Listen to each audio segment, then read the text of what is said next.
Funding for the 2017 Rex Ball and the meeting of the courts of Rex and Comus is made possible through generous community support. Streetcars rolling down the tracks and Iberia Bank, both are part of today's New Orleans landscape. We believe in making our community better by giving back through charitable, educational, and cultural efforts that enhance our city, such as this broadcast on WIS.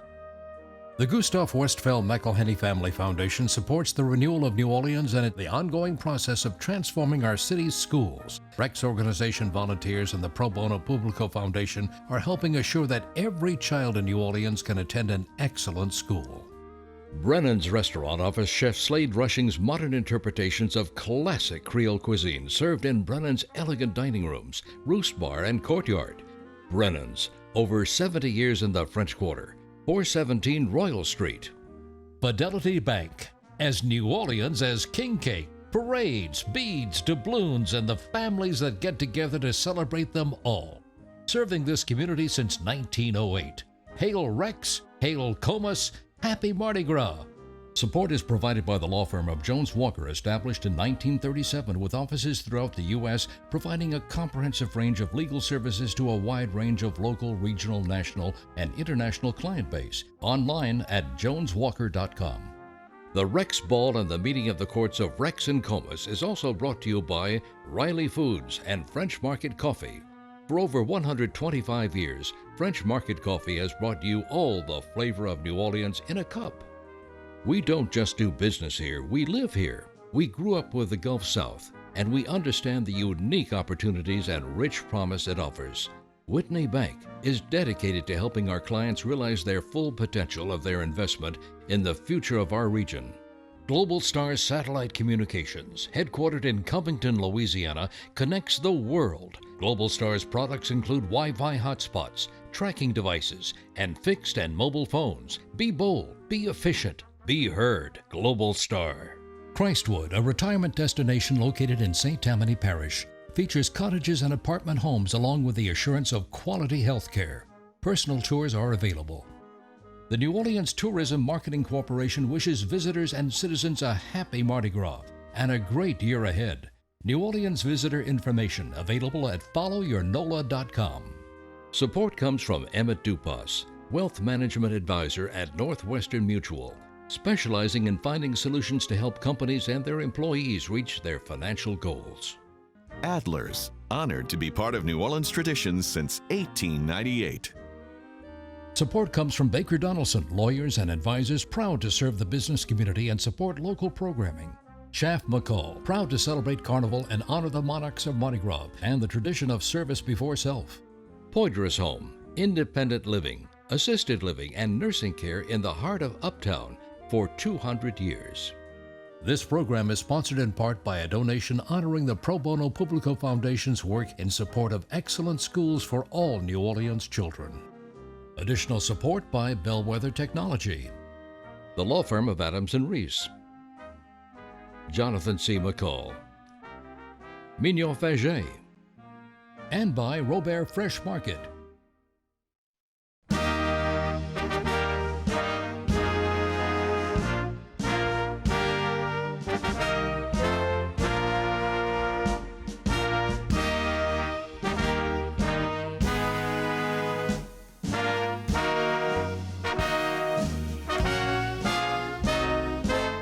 From the Sheraton Hotel and the New Orleans Marriott Hotel on historic Canal Street, bordering the French Quarter, WIS presents the 2017 Rex Ball and the meeting of the courts of Rex and Comus. And now, here is Peggy Scott Laborde. Good evening, I'm Peggy Scott Laborde, and welcome to the 2017 Rex Ball and the meeting of the courts of Rex and the mystic crew of Comus. We'll visit with Carnival royalty, past and present, and we'll look back at Mardi Gras 50 and 100 years ago. This year's King of Carnival has already had a busy day. Let's see what he's up to the rest of the year.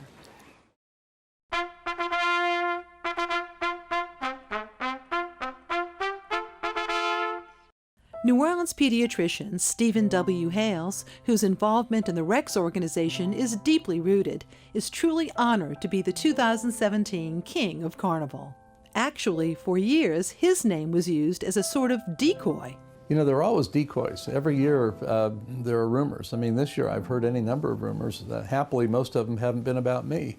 Years before His Majesty was chosen as king, other family members have served in the Rex Court. His son Tim served as a Rex Duke in 2003, and son Will had similar duties in 2008. Serving as archivist for the organization allows Hales to indulge in his love for the past. He has spent many years preserving and documenting the history of the organization, known early on as the School of Design. I've had this wonderful opportunity of handling our history and collecting it and then displaying it. Most of our artifacts were destroyed when the den flooded after Katrina. After we returned to the city and cleaned out the den, there's very little to salvage. We set about to renew those collections. As we tried to rebuild the collections and displays of the organization through the generosity of many people. Much of the memorabilia was used in a book Hales wrote about his favorite crew.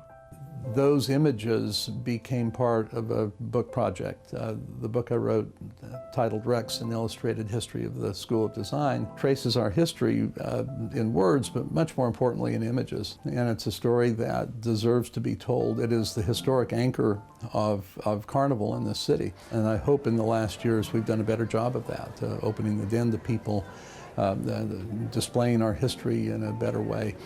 In addition to the rich visual history of Rex, from the crew's inception, there has been an ongoing mission. When our founders organized the School of Design almost 150 years ago, the motto they picked, pro bono publico, for the public good, was intentional. The city needed help. The city was having a hard time regaining its footing after the Civil War. What they intended to do and what they did with great success was stage a parade, an imperial reception to welcome visitors to the city and to make something of a celebration that was already ongoing in an informal way. In the more recent past, that mission has expanded manyfold. I think post-Katrina, our members came back to a city that was similarly in great need and saw great opportunity. And what grew from that as we rebuilt a school system that had failed was Rex members seizing the opportunity to engage with the schools our children attend in this city and to make them better. And that effort that has involved hundreds of volunteers working on charter school boards and other organizations, the Pro Bono Publico Foundation being created to gather money from Rex members and invest it in those schools. The foundation now has invested around $6.5 million over those 10 years in this effort to make our schools excellent. This year's Rex is also passionate about giving back to the children of our city. But volunteerism is at the heart of our city's potential and certainly consistent with Rex's commitment to serving the public good. And welcome again to our live broadcast. Joining me this evening are Errol Laborde, editor of New Orleans Magazine and author of the book Mardi Gras, Chronicles of the New Orleans Carnival. Hey, Errol. Hi, hey, hi. And Henri Schindler, artistic director for the Rex Parade and the author of a series of books called Mardi Gras Treasures, focusing on the float and invitation designs as well as carnival costumes and jewelry from the past. And hello, good to see both of you. Good to be back.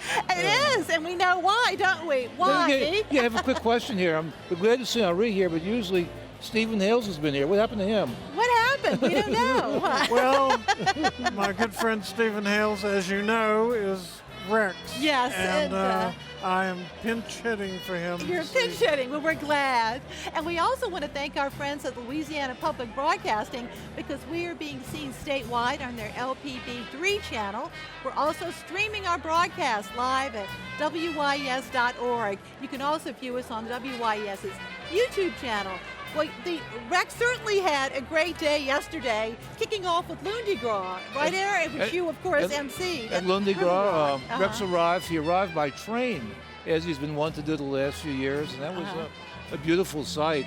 And there's a huge crowd at Riverwalk, and the crowd was just in really good mood. They were anxious to see him.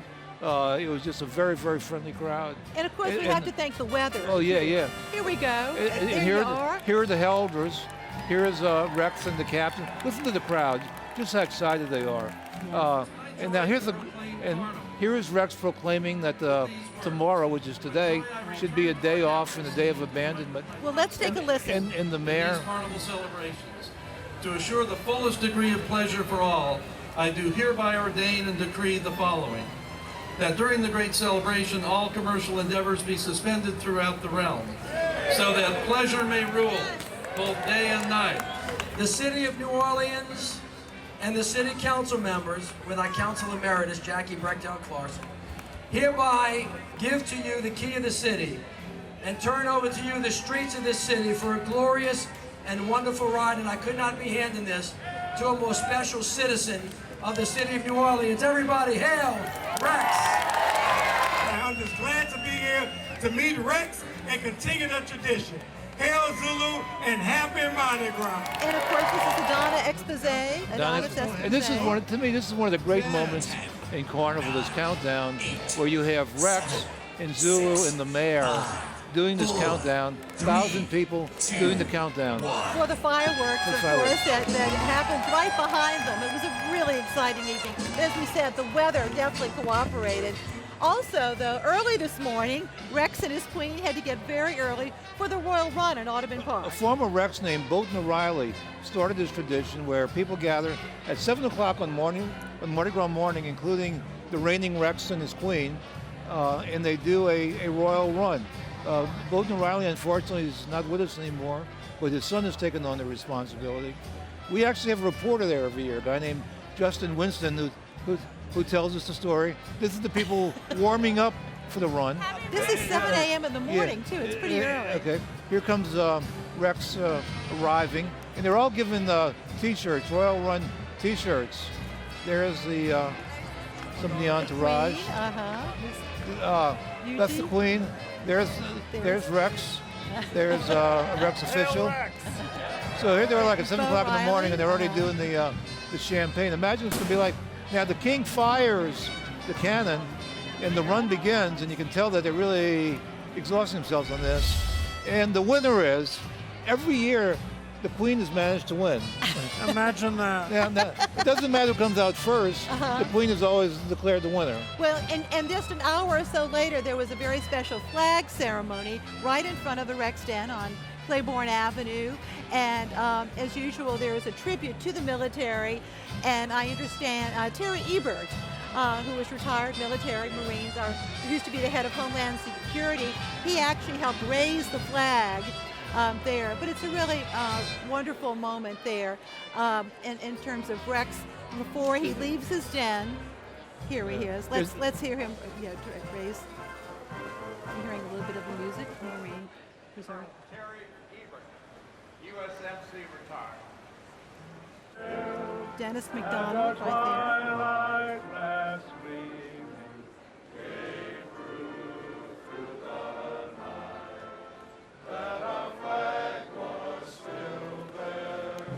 This is a wonderful tradition. For 150 of almost 150 of the 300 years of this city's life, we have been part of it. And it is essential coming together as a people here and work that this organization has done. I'm so very proud of. I'm proud to be part of this tradition today. Thank you very much. Hail Rex! There's always been a close relationship between Rex and the military. Even tonight, some of Rex's special guests is an entourage from the military. And then, of course, just an hour or so later, there was a parade. Yes, a lovely parade. Its theme this year, Henri, which you were the artistic designer for? Carnival feasts and fetes. It was a lovely parade. We had sunshine. It was absolutely beautiful. And here was the toast, Rex leading the parade. And for let's your wonderful hear court. And I toast you, your court, and look forward to our evening at the ball tonight. To the Queen of Carnival.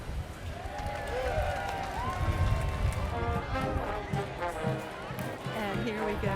And describe, we'll be showing you some of the floats. Oh, and there we go with the This is the St. Aug Aug Band from 1967. They marched in the Rex Parade in 1967. They were the first black band to march in the Rex Parade. And these are surviving members of that band who rode today in the Calliope, followed by the St. Aug Band. Talk about a crowd pleaser. Oh, Really, definitely. St. Aug Band. It really was a momentous occasion. Well, and here's the Butterfly King. Also the Tide of Via Regia, which is also represented in the parade. That's the Rio float. Carnival is the Memphis, a Mystic Memphi, all over the world, and some all mythical. over the world. Some I love the Cowbellions. This Mobile. figure is actually from the 1871 12th Night Revelers Parade. It's the first complete set of, there's the Via Regia float, yes. And of course, Blaine Kern. The float Berticelli designer, family very came inspired. here and built figures for Blaine Kern for years. This is fabulous. The Cajun Mardi Gras. I wonder if you can see the wonderful rooster on the back. There it is. There you go. You get a little hints of that. And one of the, your faves. the fabulous Venetian Carnival, which in the 18th century was at its apogee. And the NOMA has a fabulous show in Venice that's just opened. And spectacular paintings from the 17th and 18th century. And the parade was so beautiful, and mixing, of course, carnivals from around the world, but also carnival in history too. Yes. A lot of more obscure. Well, we've yes. been doing it for a long time. Yeah, and we're not alone. That's right, we are not alone.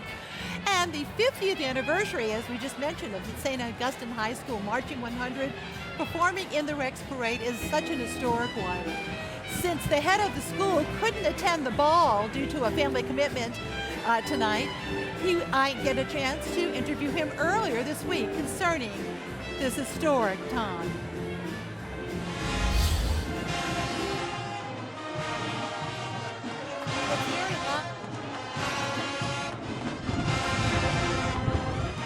This is a special year. You know, St. Augustine High School was founded in 1951. And about 16 years later, 1967, we were invited to participate in the Rex Parade. And it was the first time that an African-American group had been invited to be in the Rex organization parade. So it's special because that parade in 1967 was a great honor for the school. We really appreciated the opportunity to be in the parade, to show that the students were really disciplined to handle any situations that came up. But over the 50 years, we have maintained our relationship and our partnership with the Rex organization, where we come back, you know, alternating years for the parade. The years that we are not in Rex, we parade in the Zulu parade. So we alternate back and forth from year to year. When we spoke to some of the members, they talked about some of the harsh words that were directed at them and some things that weren't as pleasant.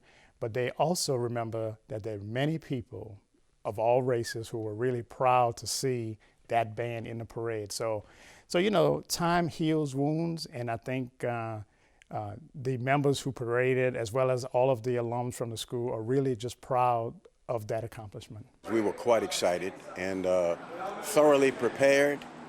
Man, we marched and marched and marched. I mean, we were in shape, and that's the truth. But we knew it was history making. There's no doubt about it. We knew that this was historical, being the first people of color to march in the Rex Parade, which is of significant importance. Yeah, and I mean, when you think of when people away around the world think of Mardi Gras, they think of New Orleans, and then they think of parades like Rex. You know, so yes, it was definitely significant and a lot of fun. You know, it wasn't a cakewalk. No, it wasn't. It wasn't a cakewalk, but we did it, and we were thoroughly prepared.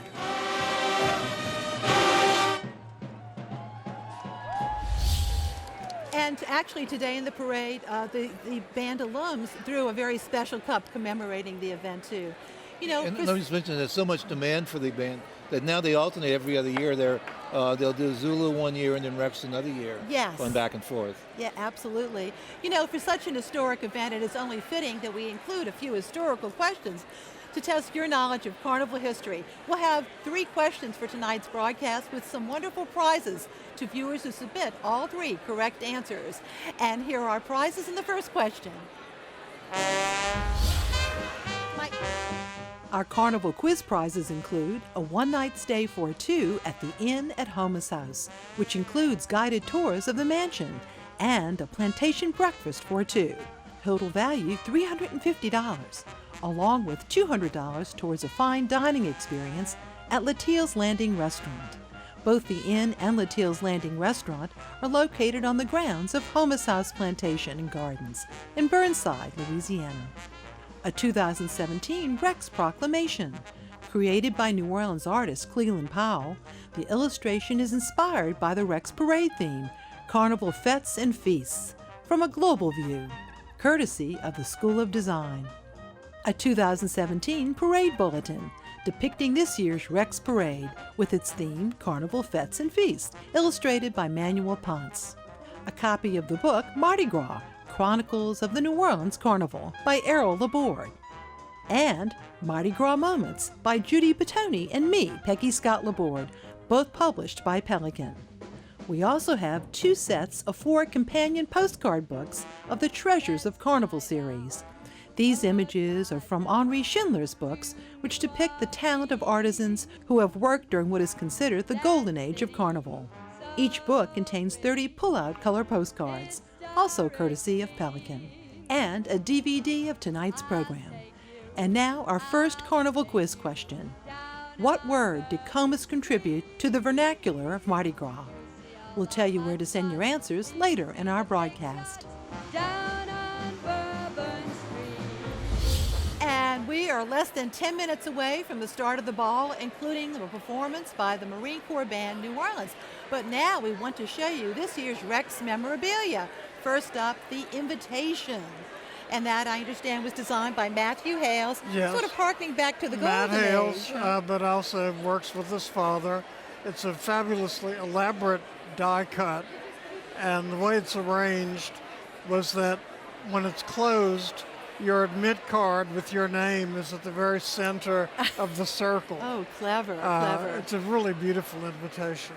And we also, that is classic, isn't it? Lots of really wonderful early Rex images. But again, Dr. Hales has been so active for so long and so many unknown avenues. And even the ball program. They've also worked on that. Everyone receives a ball program tonight who's attending the ball. Yes. And we have a proclamation, New Orleans artist Cleland Powell is depicting sort of the global carnival, which is very much your theme. Yes. Carnival from around the world. And what I also like, and I know this is dear to your heart, is the bulletin, because it depicts your parade. Well, the artistic the director. designs are by Manuel Ponce. And again, Matt Hales works on the corner art, the upper left corner. And these bulletins are very, very important because they go back all the way to the 1870s. And nobody realized at the time, but so many of the original designs have disappeared. And so these bulletins are the visual history of our carnival. And we should also point out that the doubloon and the bulletins we've just shown you, we have also the doubloon, which started with Rex in 1960, and H. Alvin Sharp and Darwin Fenner, who was the captain of the time. They're still minted, and they're still popular. Yes, they are. With the it was emblazoned. Today at the parade, somebody was, Henri, I need a doubloon. I need a doubloon. I want a doubloon, just a doubloon. And now, though, let's take a moment to thank those who made tonight's broadcast possible. Funding for the 2017 Rex Ball and the meeting of the courts of Rex and Comus is made possible through generous community support. Streetcars rolling down the tracks and Iberia Bank, both are part of today's New Orleans landscape. We believe in making our community better by giving back through charitable, educational, and cultural efforts that enhance our city, such as this broadcast on WIES.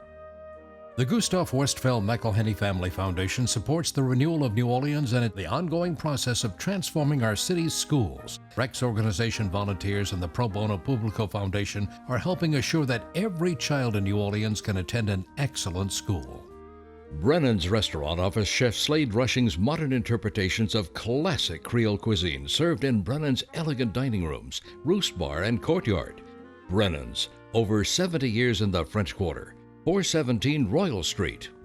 Fidelity Bank, as New Orleans as king cake, parades, beads, doubloons, and the families that get together to celebrate them all. Serving this community since 1908. Hail Rex, hail Comus, happy Mardi Gras.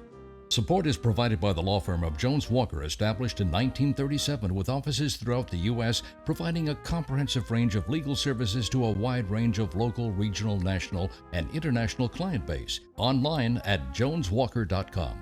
We don't just do business here, we live here. We grew up with the Gulf South, and we understand the unique opportunities and rich promise it offers. Whitney Bank is dedicated to helping our clients realize their full potential of their investment in the future of our region. Support comes from Emmett Dupas, Wealth Management Advisor at Northwestern Mutual, specializing in finding solutions to help companies and their employees reach their financial goals. Adler's, honored to be part of New Orleans traditions since 1898. Support comes from Baker Donaldson, lawyers and advisors proud to serve the business community and support local programming. Schaff McCall, proud to celebrate Carnival and honor the monarchs of Mardi Gras and the tradition of service before self. Poydras Home, independent living, assisted living, and nursing care in the heart of Uptown for 200 years. Additional support by Bellwether Technology. And in just a few moments, we'll hear the golden tones of Mark Romick, who is our announcer within the ball tonight. Mark has been doing this. He's a member of our Rex organization since 1993. Yes. And his day job, he's the head of New Orleans Tourism and Marketing Corporation, but very strong a member and very active. And there's Mark. Here's a scene of Mark with in many different ways. Right near the band. He's getting ready for his jobs, his duty tonight. He has a golden voice. He does. And of course his dad, Jerry Romick, very beloved and the voice of the Saints. And now he's the voice of the Saints. He's the voice of the Saints. He's the guy that yells touchdown. Unfortunately, he doesn't get to yell it enough. But we are getting ready to welcome to the Rex Ball, the Marine Corps Band, New Orleans, and it's really quite a tradition. Errol, as you said, there's a long military tradition in history. Ladies and gentlemen, here please take your seats. You need to clear the floor. Even in the first Rex Parade, which was in 1872, still during Reconstruction, there was some of the Union Army marched in the first Rex Parade. So there's always been reaching out to the also, the federal government. In the old days, when Rex arrived at the ferry landing, there was a little parade with one float. The Monday King, with his lieutenants, went. But there was an honor guard, a military honor guard, lining both sides of the street, all the way from the Algiers ferry landing to City Hall. And Rex would go there, and the mayor would turn over the keys to the city to His Majesty. Mm-hmm. Until 1917. Yeah, but in the very early days, the theaters would actually open free of charge because the king had commanded, open the theaters. We like that one, don't we? And even when Rex arrives now at Mardi Gras, he has been escorted by a Coast Guard honor guard. And when he was arriving by boat, it was in the Coast Guard cutter. And so the Coast Guard was his official navy. Now the Public Belt Railroad is his official train. But yeah, there's always been a close tie to the military.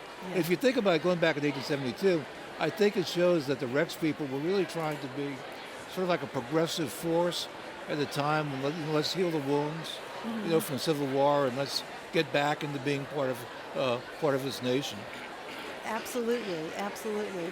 And not only is this tradition, but there's a lot of representation of the military, as you'll see with gentlemen in our audience. We'll get some shots a little bit later. One of the themes in the 1870s was the military history of the world, but it was a comic presentation. But that was the theme. Yes, absolutely.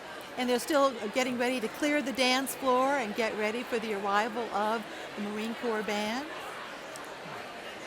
And they just have to clear the area, huh? There's been another Marine Corps band in town this Mardi Gras from, I think, Virginia, for East, an aircraft carrier. Two were actually brought in. I found out that two were Ladies and brought in. gentlemen. They're all good. They're all just excellent. Yes. For its 146th anniversary reception ball, the Rex organization is proud to salute the men and women of the United States military services, particularly those serving in combat zones around the world. This evening, we are honored by the presence of the Marine Corps Band New Orleans, led on the march by Drum Major Gunnery Sergeant Stacy Crowther from Alvin, Texas.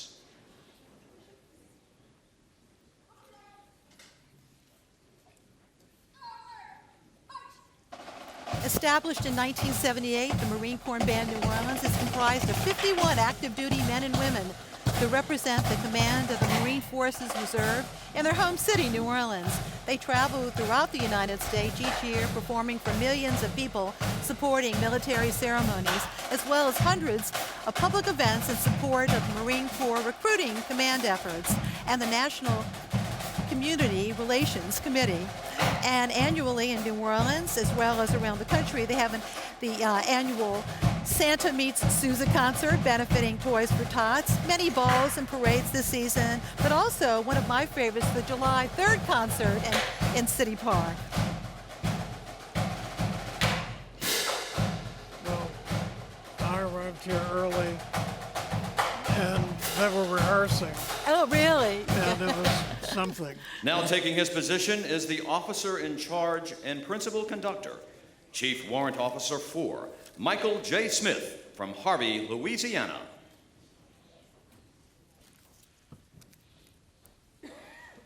Tonight, both of the band's selections are connected to the Mardi Gras color of purple, selected by Rex in 1872. With Mardi Gras being the largest carnival in the United States, the band's first selection is The Purple Carnival, written by American composer Harry Alford.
C.W.O. Smith is actually going to be moving on to the Pentagon to be The the new band's head of next Marine Corps selection Music. is based on a poem written in 1893 by American English professor Catherine Bates as she traveled across our great country.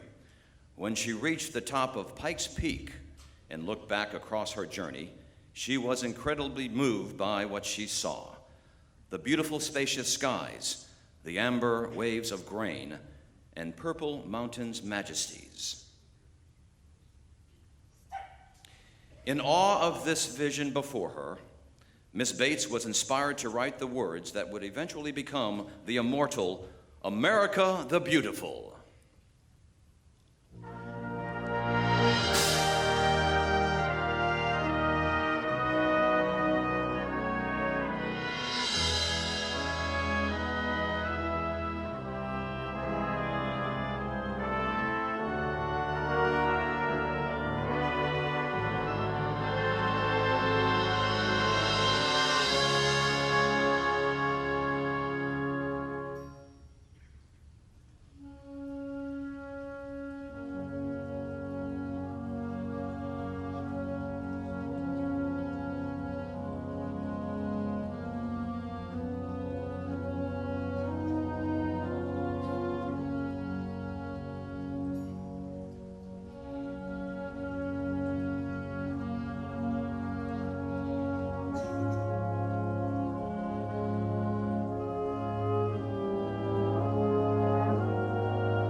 We also wanted to point out that Gunnery Sergeant Crother is also moving up, and she's going to be joining, she'll be the assistant drum major, No the President's Marine own band in performance Washington. would be complete without the playing of our national march, John Philip Sousa's immortal The Stars and Stripes Forever.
The piccolo soloist this evening is Sergeant Victor Danish from San Antonio, Texas.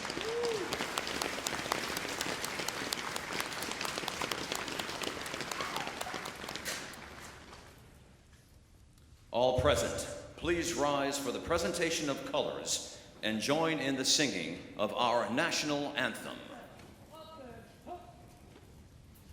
Carry! Color!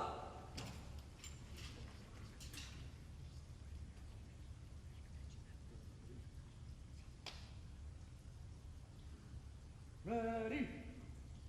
Cut! Forward! March!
Many of these band members are combat ready.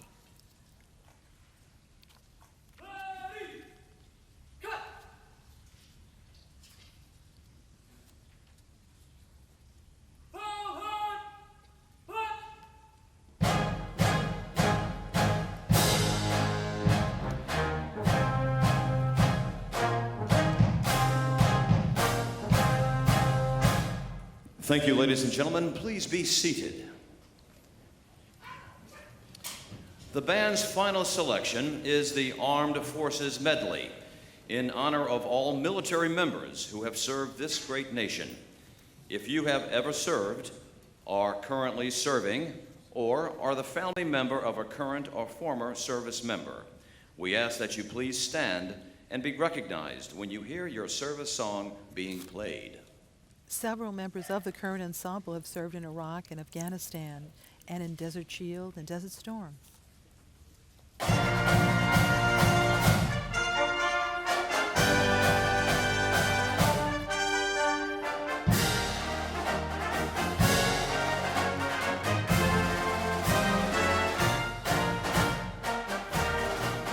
United States Army.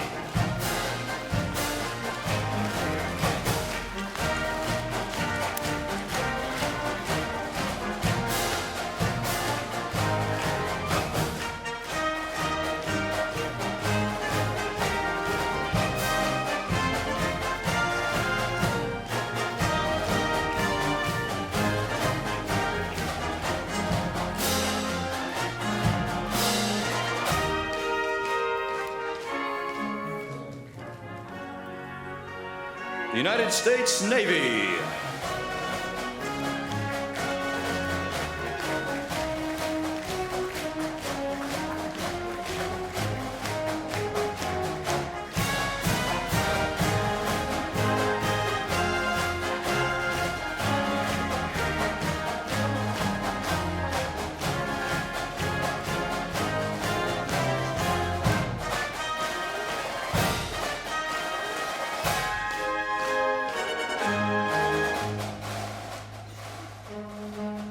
United States Coast Guard.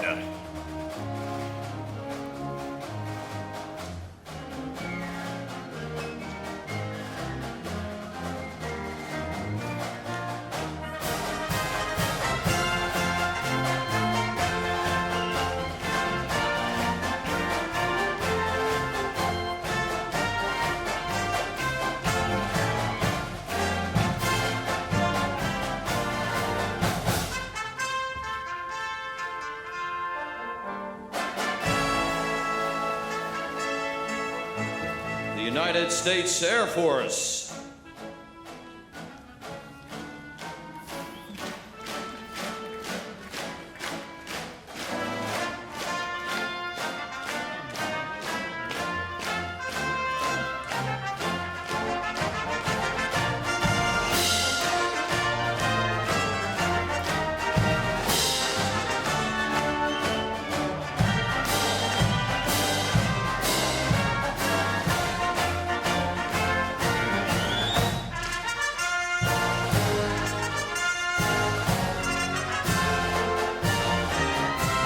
States Marine Corps.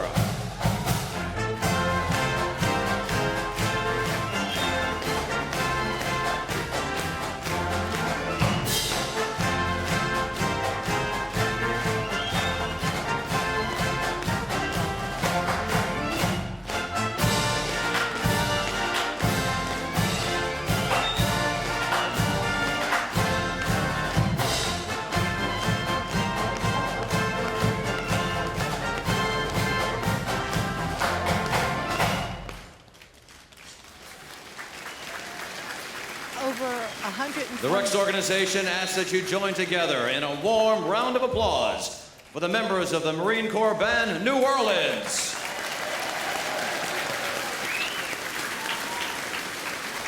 Over 125 members of the military are represented tonight in the audience.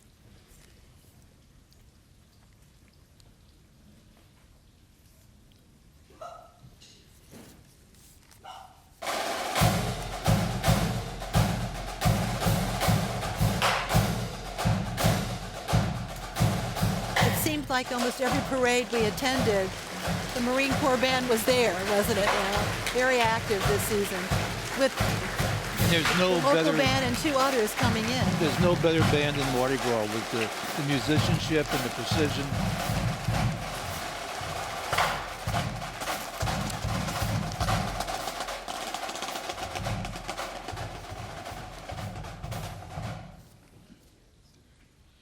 Wow.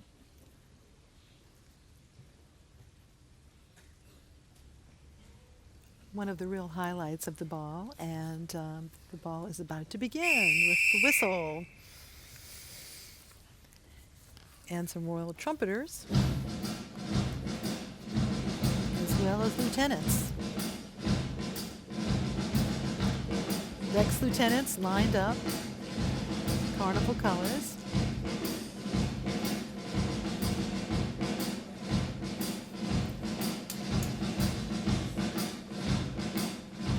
Awaiting the arrival of Rex and his queen. In the traditional colors of purple, green, and gold, the colors that Rex proclaimed in 1872.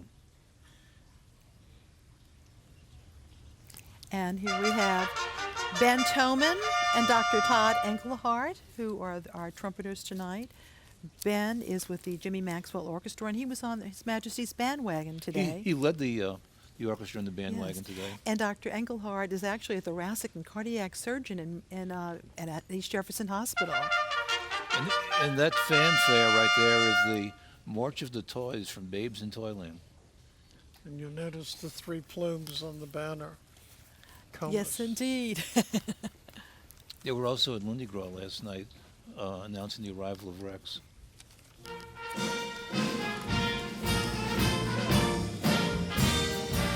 And Rex and his queen have entered the building. Finally. Finally.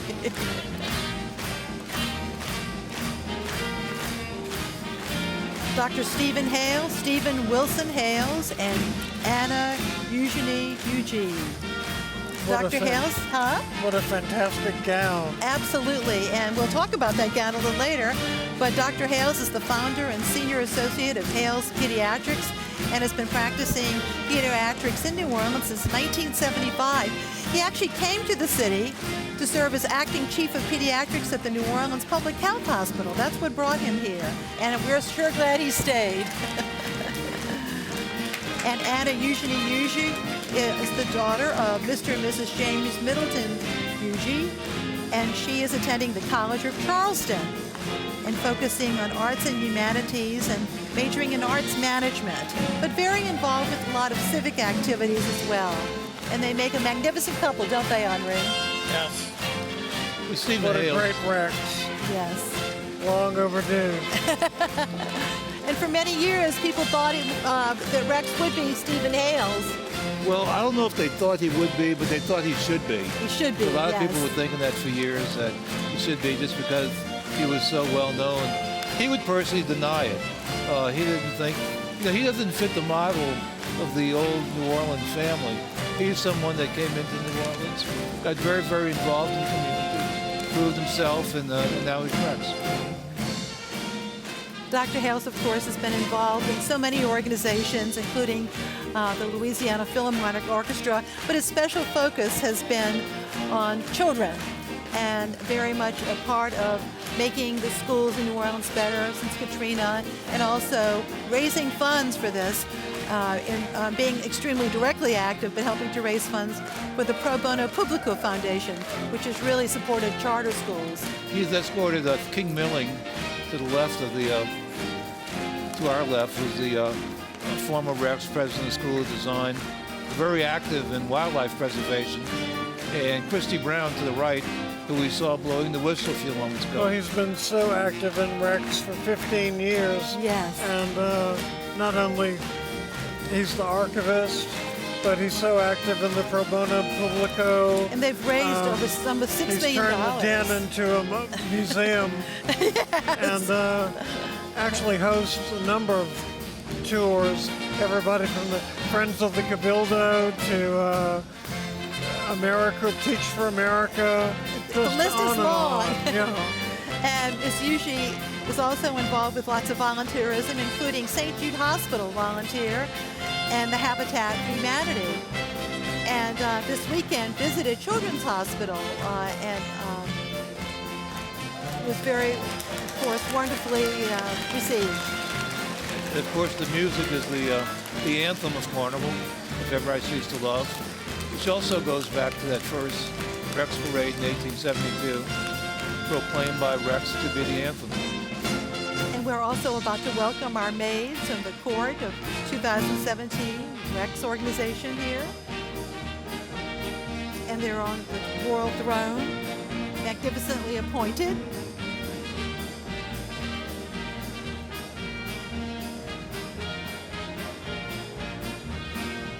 And notice Rex's crown in the middle. And here we have first up Miss Charlotte Villards Dellery. She's the daughter of Mr. and Mrs. Oliver Stanislaw Dellery Jr. And she is a junior at the University of Mississippi. Queen of Nereus. And Queen of Nereus. And she's majoring in integrated marketing and communications. And her brother, Oliver Dellery III, was a page in the 2001 Rex Court. And she is escorted by Matthew Pochet Robert, the son of Mr. and Mrs. Mark Lewis Robert, and he's a graduate of George Washington University in 2016, majoring in business. The Dellery family has always been very active and very well connected in Carnival. And we should point out that right behind them, they're escorted by previous Rex monarchs. Most of them previous Rex monarchs. It's a very old Louisiana family. Yes, and we see John Charbonnet to the right here, and to the left, I think, was Bill Grace. I think that's Bill Grace, Bill yeah. Grace. There we go. John Charbonnet on the left, and Mr. Bill Grace, both former Rex royalty. Both of them former captains, and so, Yeah. so it's a real honor to be escorted by them.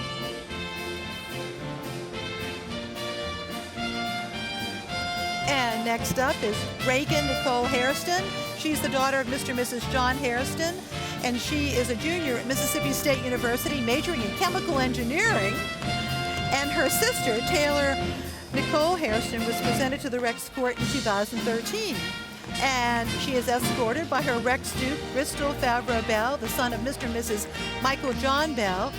And he is a graduate of Rhodes College from 2016, majoring in business and president of the investment club. Mr. Bell's great-grandfather, Clifford Favreau, reigned as Rex in 1957, and his aunt, Lynn Favreau Nolan, was Queen of Carnival in 1973. A long list of Carnival court connections here. Clifford Favreau was a fabulous Rex. Yes. I went to interview him once, and he really didn't want to talk about Mardi Gras. He wanted to talk about the community chest and the United Way. And we see to the left Mr. Mike Rapier here and Mr. Louis Frierson, previous Rex monarchs.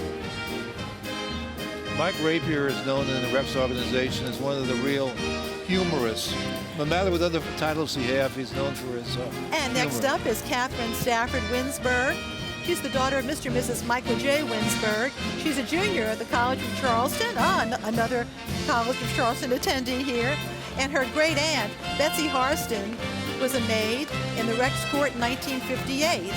And she is accompanied by William John Callenborn. And he is the son of Mr. and Mrs. John Jacob Callenborn. He is a graduate of LSU in 2015 and majored in English and film. And his aunt, Nancy Finnegan Walsh, was a maid in the Rex Court in 1991.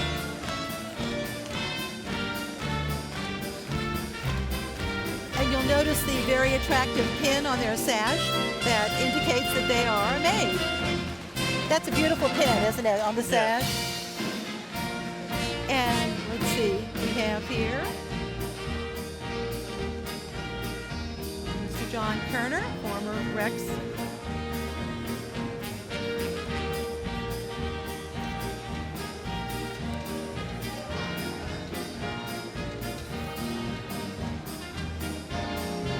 And next up, Margaret Elizabeth Hofer. She is the daughter of Mr. and Mrs. Carl Ernest Hofer.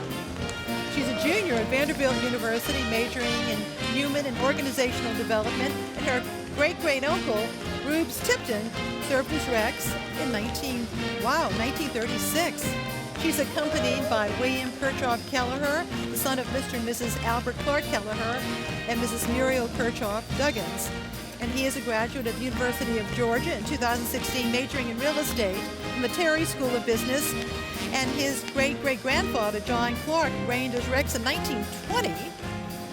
And great-uncle, Harry Kelleher, was King of Carnival in 1965. And cousin, Harry Kelleher, reigned as Rex in the year 2000.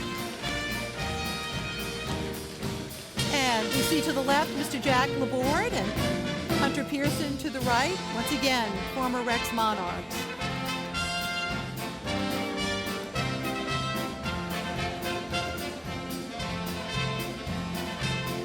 Jack Laborde was Rex the year of the rain.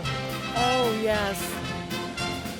Here we have Miss Mary Nolan Brown. Mary Nolan, she's the daughter of Mr. and Mrs. Michael James Brown.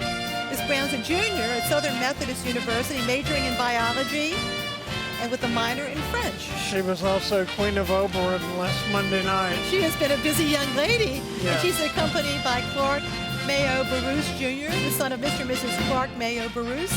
And he graduated from the University of Alabama in 2016, majoring in economics.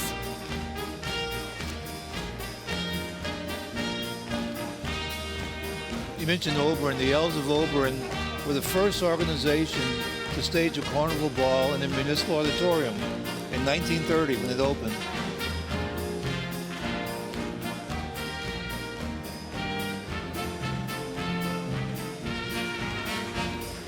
And I believe you see Mr. Michael Kearney on the left and Mr. Hardy Fowler on the right. And Mr. Kearney was last year's Rex. We'll be visiting with him a little later. And Mr. Fowler was also a previous Rex.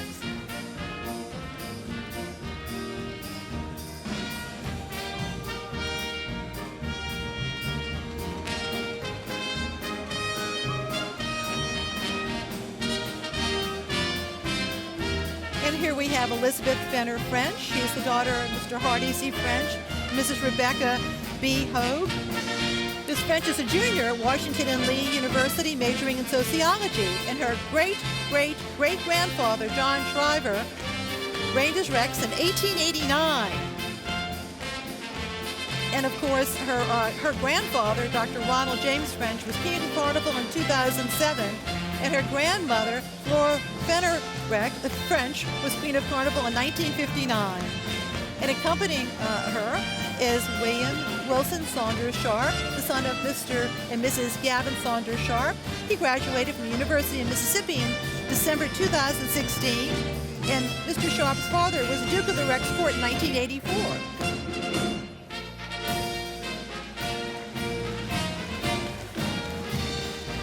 And his aunt, Catherine Sharp McLean, was a maid in the Rex Court in 1979.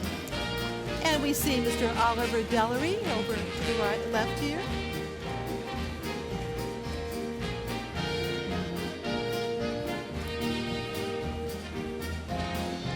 Mr. Diller is also very active with the Sugar Bowl. And his dad was a longtime judge in New Orleans. And here is Caroline Emily Lane, the daughter of Mr. and Mrs. Harry Merritt Lane III. She's a junior at the University of Virginia, majoring in history, with a minor in the Commerce School leadership. And Miss Lane's father was the Duke of the Rex Court in 1984, and her great-grandfather, Joseph Merrick Jones, reigned as Rex in 1958. She was earlier Queen of Mithras this year. Oh, wow. And she's accompanied by Richard Joseph Brennan III, the son of Mr. and Mrs. Richard Joseph Brennan, Jr. And he graduated from college in Charleston in 2016, majoring in business and hospitality. And his sister, Sarah Lynn Brennan, was a maid in the Rex Court in 2012, and he should look familiar because his dad is Dickie Brennan. There we go. Okay. And you see Mr. Dennis McDonald to the right, former Rex.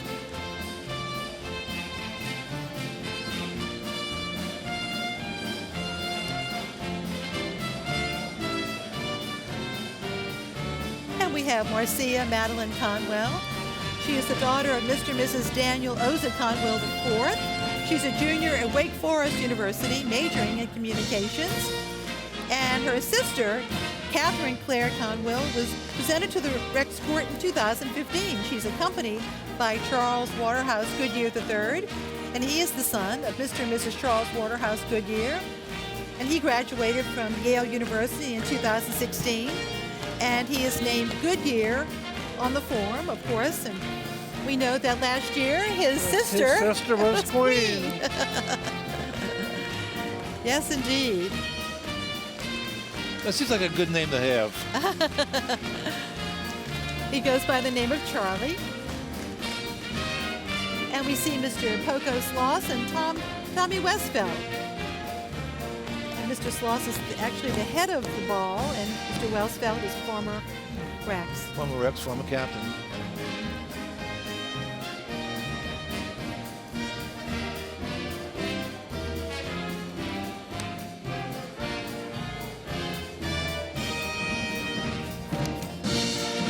And now, Rex will take a moment to honor a very special guest. Once again, you're seeing Rex, King of Carnival, Dr. Stephen Hales, and Anna Eugenie Eugene.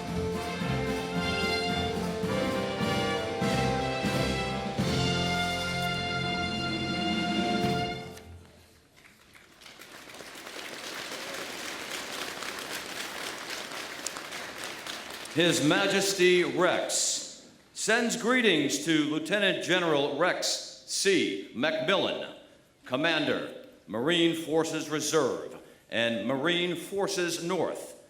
The Rex organization asks that Lieutenant General McMillan please receive its royal decoration. The Lieutenant General has had quite an active career. He has been a naval aviator with over 3,000 flight hours, a flight instructor. He has flown the Hornet, which is a fighter attack aircraft. And in 1989, he joined the Marine Corps Reserves and was also involved with Operation Iraq Freedom. He was a Marine fighter in the attack squadron. And prior to his current assignment, who is now, as we said, the commander of the Marine Forces Reserve and Marine Forces North. He was a senior advisor to the commander for Reserve Affairs.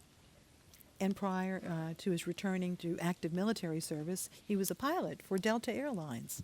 Since 1989, he's been also an air pilot.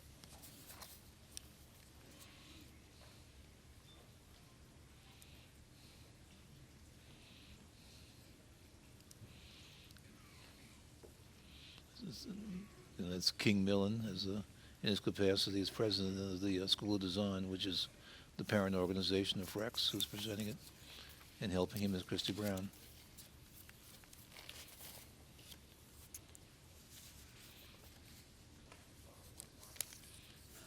He's accompanied by General David Mize.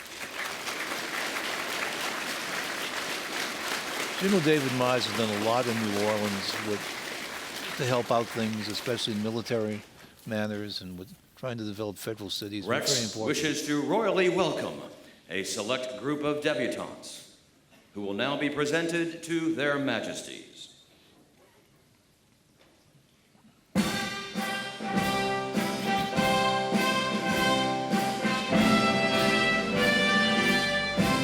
Miss Colette Elise Cruer, daughter of Mr. Geoffrey John Cruer, Jr., and Mrs. Vanessa Rigg Prentice. Miss Cruer is an incoming junior. She's a junior at LSU. She's a kinesiology major and psychology minor, and has a sub-deb in Harlequins and the Bienville Club's President Ball, her presentations. And folks may recognize her daughter, her father rather. He has his own local television show. Jeff Cruer. And radio too.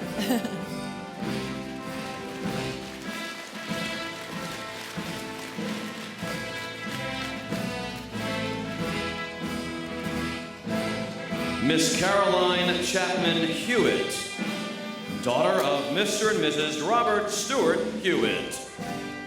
Miss Hewitt's an incoming junior at the University of, she's currently a junior at the University of Mississippi. She's a journalism major and also very involved with the Marketing and Communications Committee. As a maid, she was the maid in the Mystic Crew of Olympia. She's accompanied by Mr. Bill Langenstein.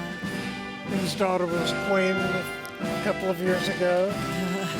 Lady Langenstein. Yes, of course, yes.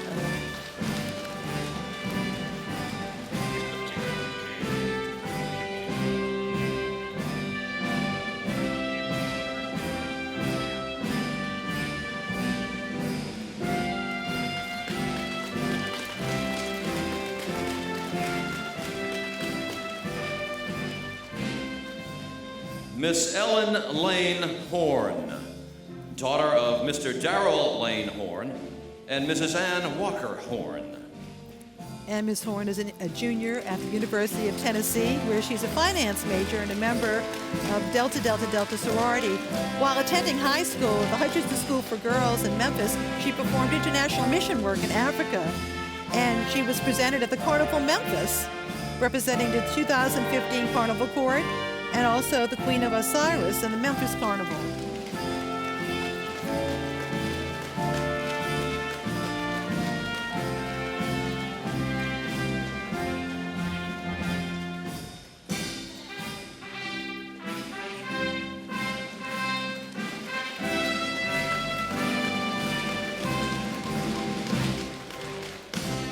Miss Rachel Elizabeth Schulingkamp, daughter of Mr. David Paul Schulingkamp and Mrs. Miriam A. Schulingkamp. Ms. Schulingkamp is a junior at Reed College, where she is a psychology economics major and as a sub-deb in Dorian's and Osiris. And she was honored at a deb party, as many of them do, last December.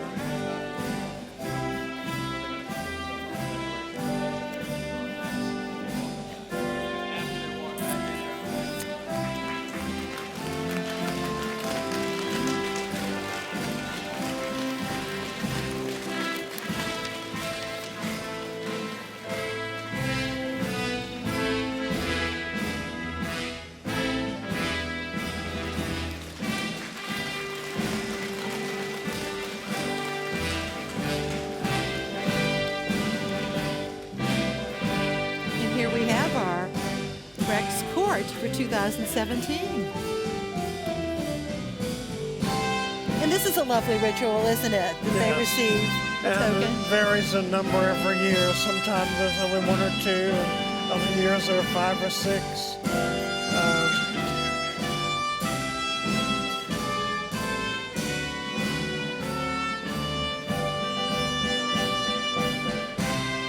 And we're keeping our pages busy tonight.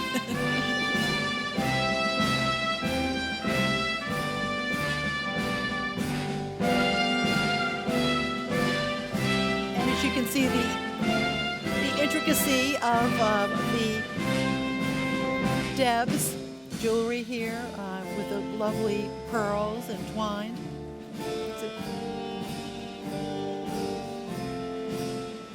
And the crown. A real keepsake forever. Yes, lovely.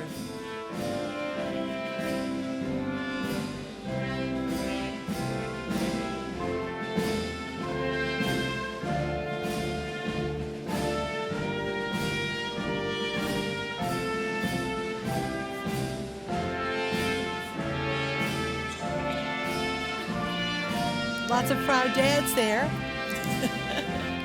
First the generals, then the Debs. That's right.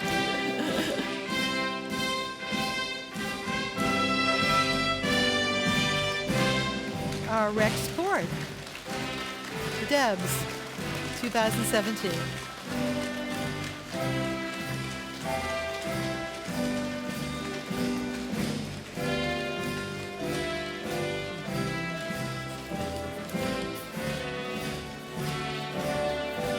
And they're very proud fathers. Yes, indeed.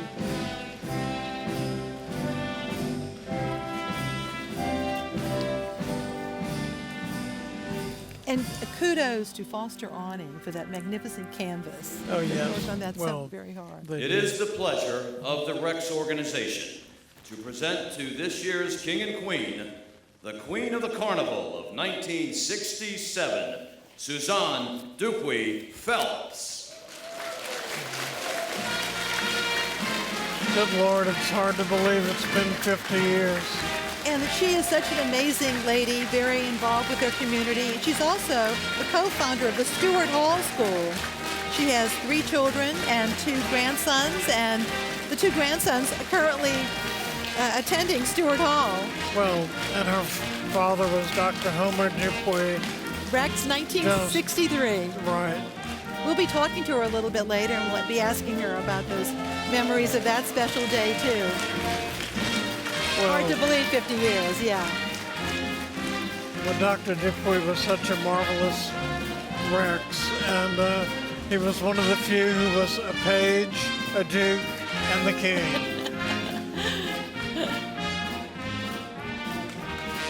She's also been very involved with the American Cancer Society. Very special lady.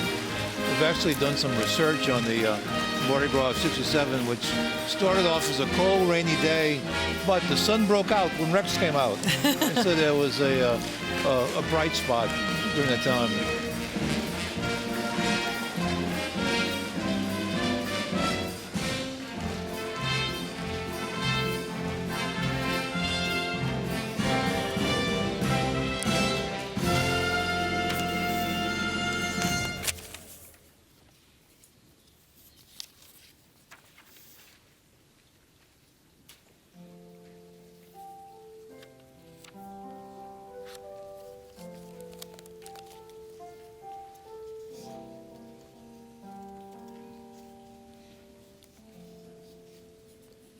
We are looking forward to the Grand March.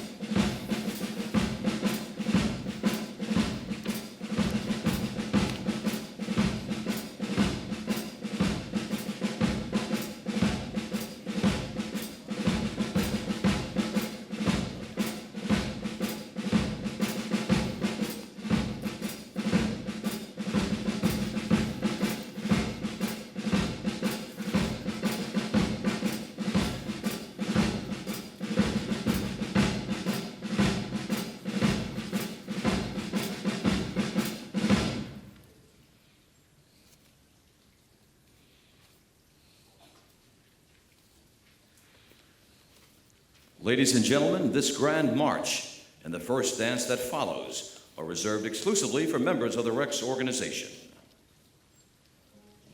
This is one of my favorite parts of the ball because we get to see, of course, the family and friends of Rex and his queen pay a visit and curtsy, bow here, part of the Grand March. And we see Mr. and Mrs. King Milling, Ann Milling, and Nancy Hales, who is the wife of our Rex, and Christy and Kia Brown, and Coco Sloss and Liz Sloss, leading up the group. The real power center of the Rex organization. And we see Tommy Westfeld and his wife, and Billy Grace and his wife Ann, and Grace, and Dottie Charbonnet and John Charbonnet here. And the parents of the current queen, Mr. and Mrs. Yuji. There they are. We'll be visiting with them a little bit later.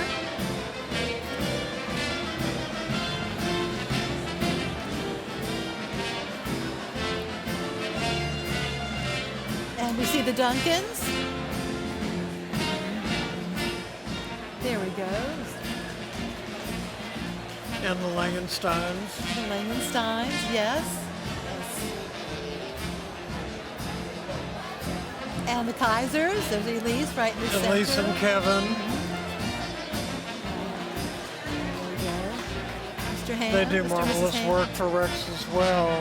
They do all year round. And I see Norris and Bob Williams and Ashton Phelps off to the left. And of course, that's King Logan. 50-year Queen's husband. King Logan, June Logan. Yes.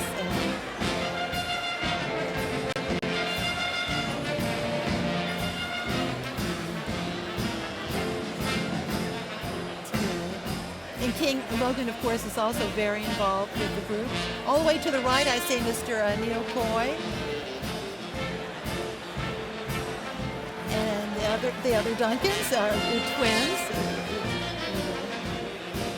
And Carmel Duncan, her husband. And Drew Jardine. And there's Peggy Laborde. Yeah, we see Peggy, yes, Peggy and Jack. There's Jack. And I see Mr. Danny Conwell in the center there. Great. Tony Gelderman, Catherine, who was queen in 1982. Boat O'Reilly's queen. Last year's queen, this good year. Danny Conwell. And General Mize and his wife.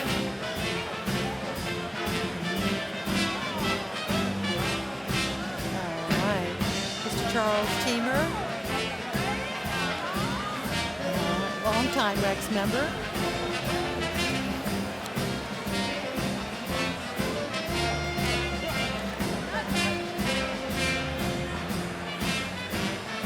And see Mr. Alan Phillipson off to the left there.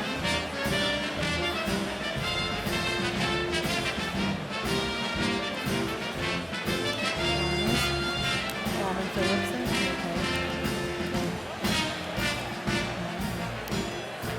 Ricky Stevens.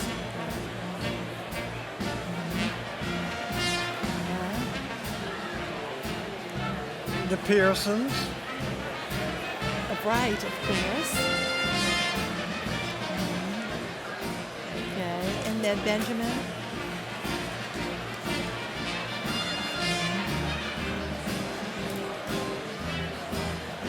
Sometimes I've seen some folks come up more than one time.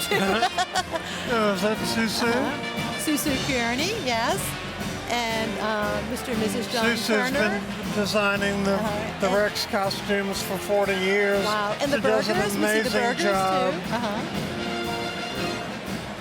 Yes. When I got started working on the floats, I told Susu, my goal is to get the floats as beautiful as your costumes. And there's Nell Nolan taking the most regal of bows. Yes. Okay.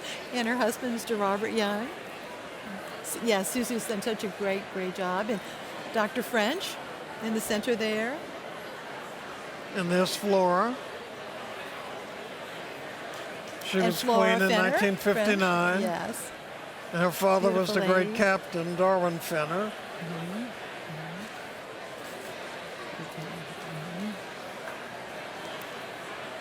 I recognize Tracy Dundas and her handsome husband.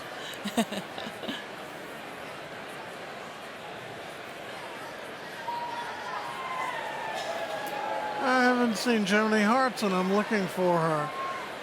One of the most vivacious grandmothers in.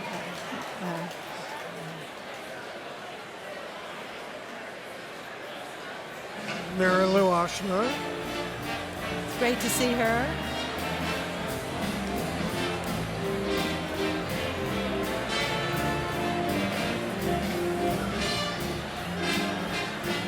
And we see Dickie Brennan, whose son tonight was a Rex dude.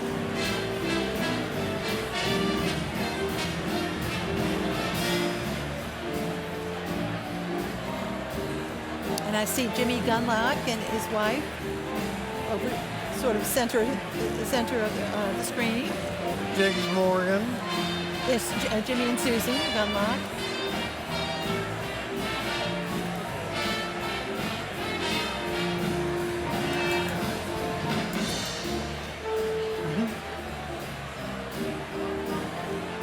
Oh, there's Story. And we'll be talking to him a little later. Errol will be talking to him.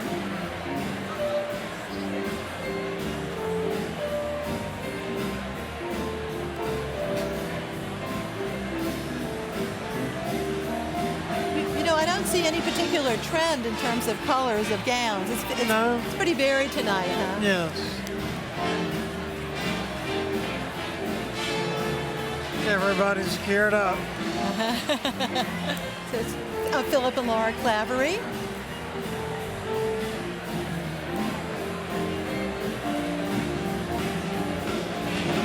And Gregory O'Brien. Dr. Gregory O'Brien and his wife. Gay Former Leverton Chancellor. and her husband, Jimmy Farwell. Oh, yes, there they are, yeah.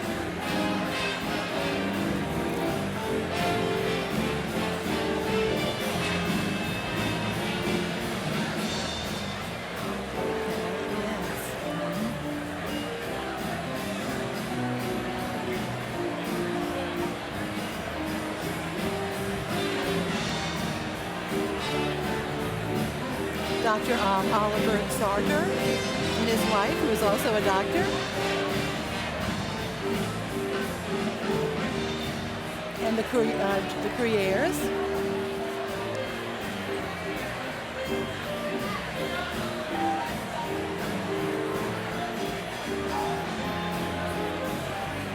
I haven't seen Tina Freeman. I suspect she's at the Comus Ball. Her niece is And they're the this year. Wheatleys, yeah. That's right, we usually do see her here, don't we? So.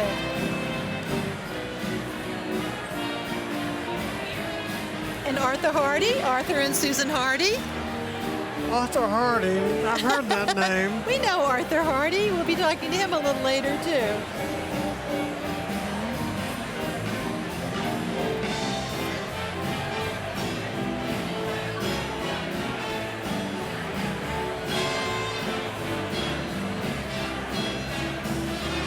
Once again, a reminder that we're coming to you live from the Sheraton Hotel, the Rex Ball, and a little later on, we'll, of course, get to visit the Marriott There's Hotel. Joni Hartson. Here we go. She's the grandmother of one of the maids, Miss Winsberg. And Peter Dupuy, she we is just saw such a Peter. vivacious, marvelous Oh, she's lady. a great lady. She is.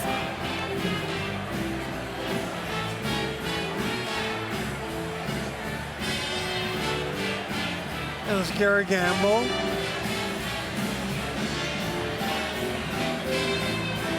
His father was very active with Rex for many years. I worked with him on the parade.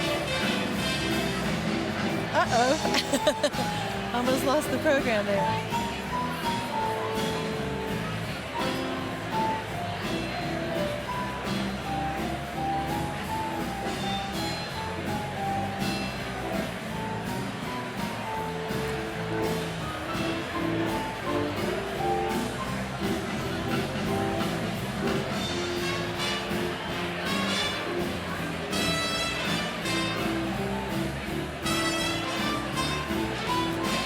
thing we should point out on the rec side is there's very little general dancing, as we'll see a little later. Some people will dance, but they're mostly visiting, and this is such an important part. Rex has always been a reception ball.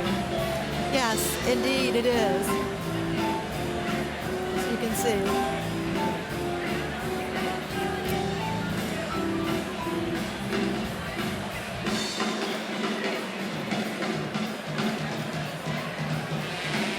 In the very early years of Rex, there were actual people who came in costumes. Really? For the first 2 or 3 years, and then that was outlawed. And as you'll see later, of course, Comus, the members of Comus do dress in costumes, so it's a definite alternate from this. The fact that on the Comus side that they are dressed out. But that's very true. The Rex members really don't.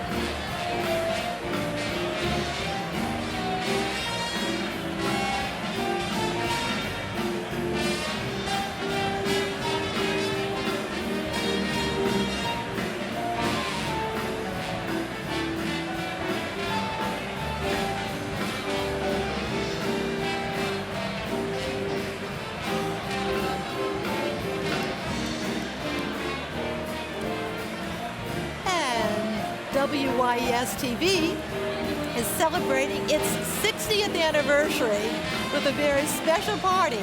And here are some details on what should be a very groovy celebration. WYES is on the air. Celebrate 60 years, 60s style with WYES. Right on. Get groovy and put on your swinging 60s hip threads for this WYES gala. It's an evening guaranteed to be out of sight with spirited libations and way cool cuisine. And it all supports WYES. 60 years and still grooving. Call 504-486-5511 or visit WYES.org. WYES would like to especially thank Celebrate Catered Events by Windsor Court, Iberia Bank, Michelle Renoir and Kevin Clifford, Sazerac Company, the Gold Ring Family Foundation, and the following sponsors. Join event co-chairs Kaylee and Hunter Hill, Mary and Bill Hines, and CC and Bill Langenstein for an out-of-sight soiree. Get your gala tickets now and celebrate 60 years and still grooving. 60 style with WYES. Right on.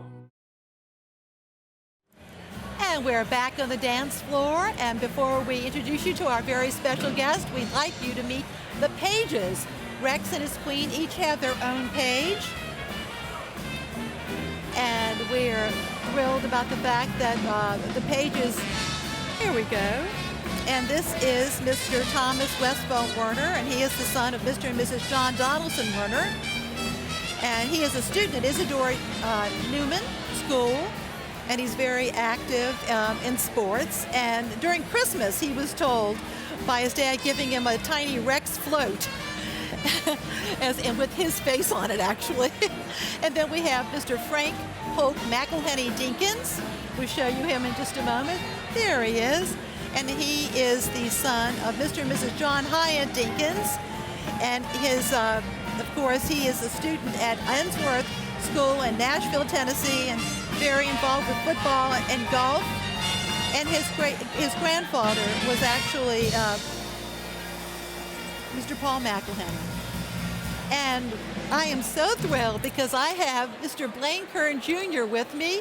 We're so thrilled that you're here, and you have made this place a very special place, the decoration of it. For how many years now, Blaine? Well, I'm excited to say we're going on our 30th year. 30th year, and you do so many other balls too. I know you do Hermes and Endymion, and they all have their special flavor. And this one is especially elegant, isn't it? Well, obviously this is the culmination. We're very fortunate, but I can't take all the credit myself. We start off after the first of the year, pulling all the decorations out, touching them up, making sure they're ready to go, and then the Sheraton does a great job by pre-rigging the equipment that we need to hang all the goods. Rex itself has its own stock items that has been around for literally probably 2 or 3 generations. And then crews come in, our team, special thanks to Steve Malicio, Hannah, Manuel, great people. It's a team. It's a team. But on Yeah. top of that, you have canvas people, you have people that put up drapery, you've got florists, people that put in chairs, rigging, lighting, PSAV. So it's a whole group of people that make it come on. Well, Blaine, over the last few days, I certainly have noticed the construction of it all, too, and the very elegant touches. So all of that has to be stored year-round, doesn't it? We store it year-round, but it's one of those things that even though we do a lot of shows during the year, we kind of breathe, take a breath after Mardi Gras, but we start gearing up for the following year. Now, you're actually located in the Lower Garden District, aren't you? Located in the Lower Garden District, and we also do Bacchus as well as Orpheus too. So, but we're fortunate to say that since the business is cyclical, we start gearing up for the rest of the festivals that take place in New Orleans. Well, you should be very excited. And I happen to know, though, that you're also the father of a former Queen of Endymion. Yes, I am. Beautiful queen. Thank you. Takes after her mother, Tammy, my daughter Alexandra. She's in school at Chapman, and my son's an aspiring actor in West Hollywood right now. You know, the idea of the decorations itself, it takes a lot of hard work, but you grew up with all of this, of course, and taking this on, this is your baby, isn't it? It is my baby. You have to take a certain pride. It's a little bittersweet, but we're very excited to continue tradition of going on 155 years, and I'm just excited to be a part of it. And every year, you might think that, oh, well, Mardi Gras again, but not us. We look forward to it. Of course, I can't not say that we're not happy when suddenly we can have a breath afterwards. Well, you've done such a great job and celebrating a really special anniversary. Well, Peggy, I want to thank you and Errol for having us be a part of paying homage to an incredible crew, and obviously the combination of Mardi Gras here in New Orleans. Appreciate it. Well, thank you so much for being with us. We Thank appreciate you so much, it. Peggy. God bless you. Thank you. Bye-bye. Thank you. And now let's take a moment to thank those who made tonight's broadcast possible. Thank you so Funding much. for the 2017 Rex Ball and the meeting of the courts of Rex and Comus is made possible through generous community support. Streetcars rolling down the tracks and Iberia Bank, both are part of today's New Orleans landscape. We believe in making our community better by giving back through charitable, educational, and cultural efforts that enhance our city, such as this broadcast on WIS. Fidelity Bank, as New Orleans as king cake. Parades, beads, doubloons, and the families that get together to celebrate them all. Serving this community since 1908. Hail Rex, hail Comus, happy Mardi Gras. Support is provided by the law firm of Jones Walker, established in 1937 with offices throughout the U.S., providing a comprehensive range of legal services to a wide range of local, regional, national, and international client base. Online at joneswalker.com. The Rex Ball and the meeting of the courts of Rex and Comus is also brought to you by Riley Foods and French Market Coffee. For over 125 years, French Market Coffee has brought you all the flavor of New Orleans in a cup. We don't just do business here, we live here. We grew up with the Gulf South, and we understand the unique opportunities and rich promise it offers. Whitney Bank is dedicated to helping our clients realize their full potential of their investment in the future of our region.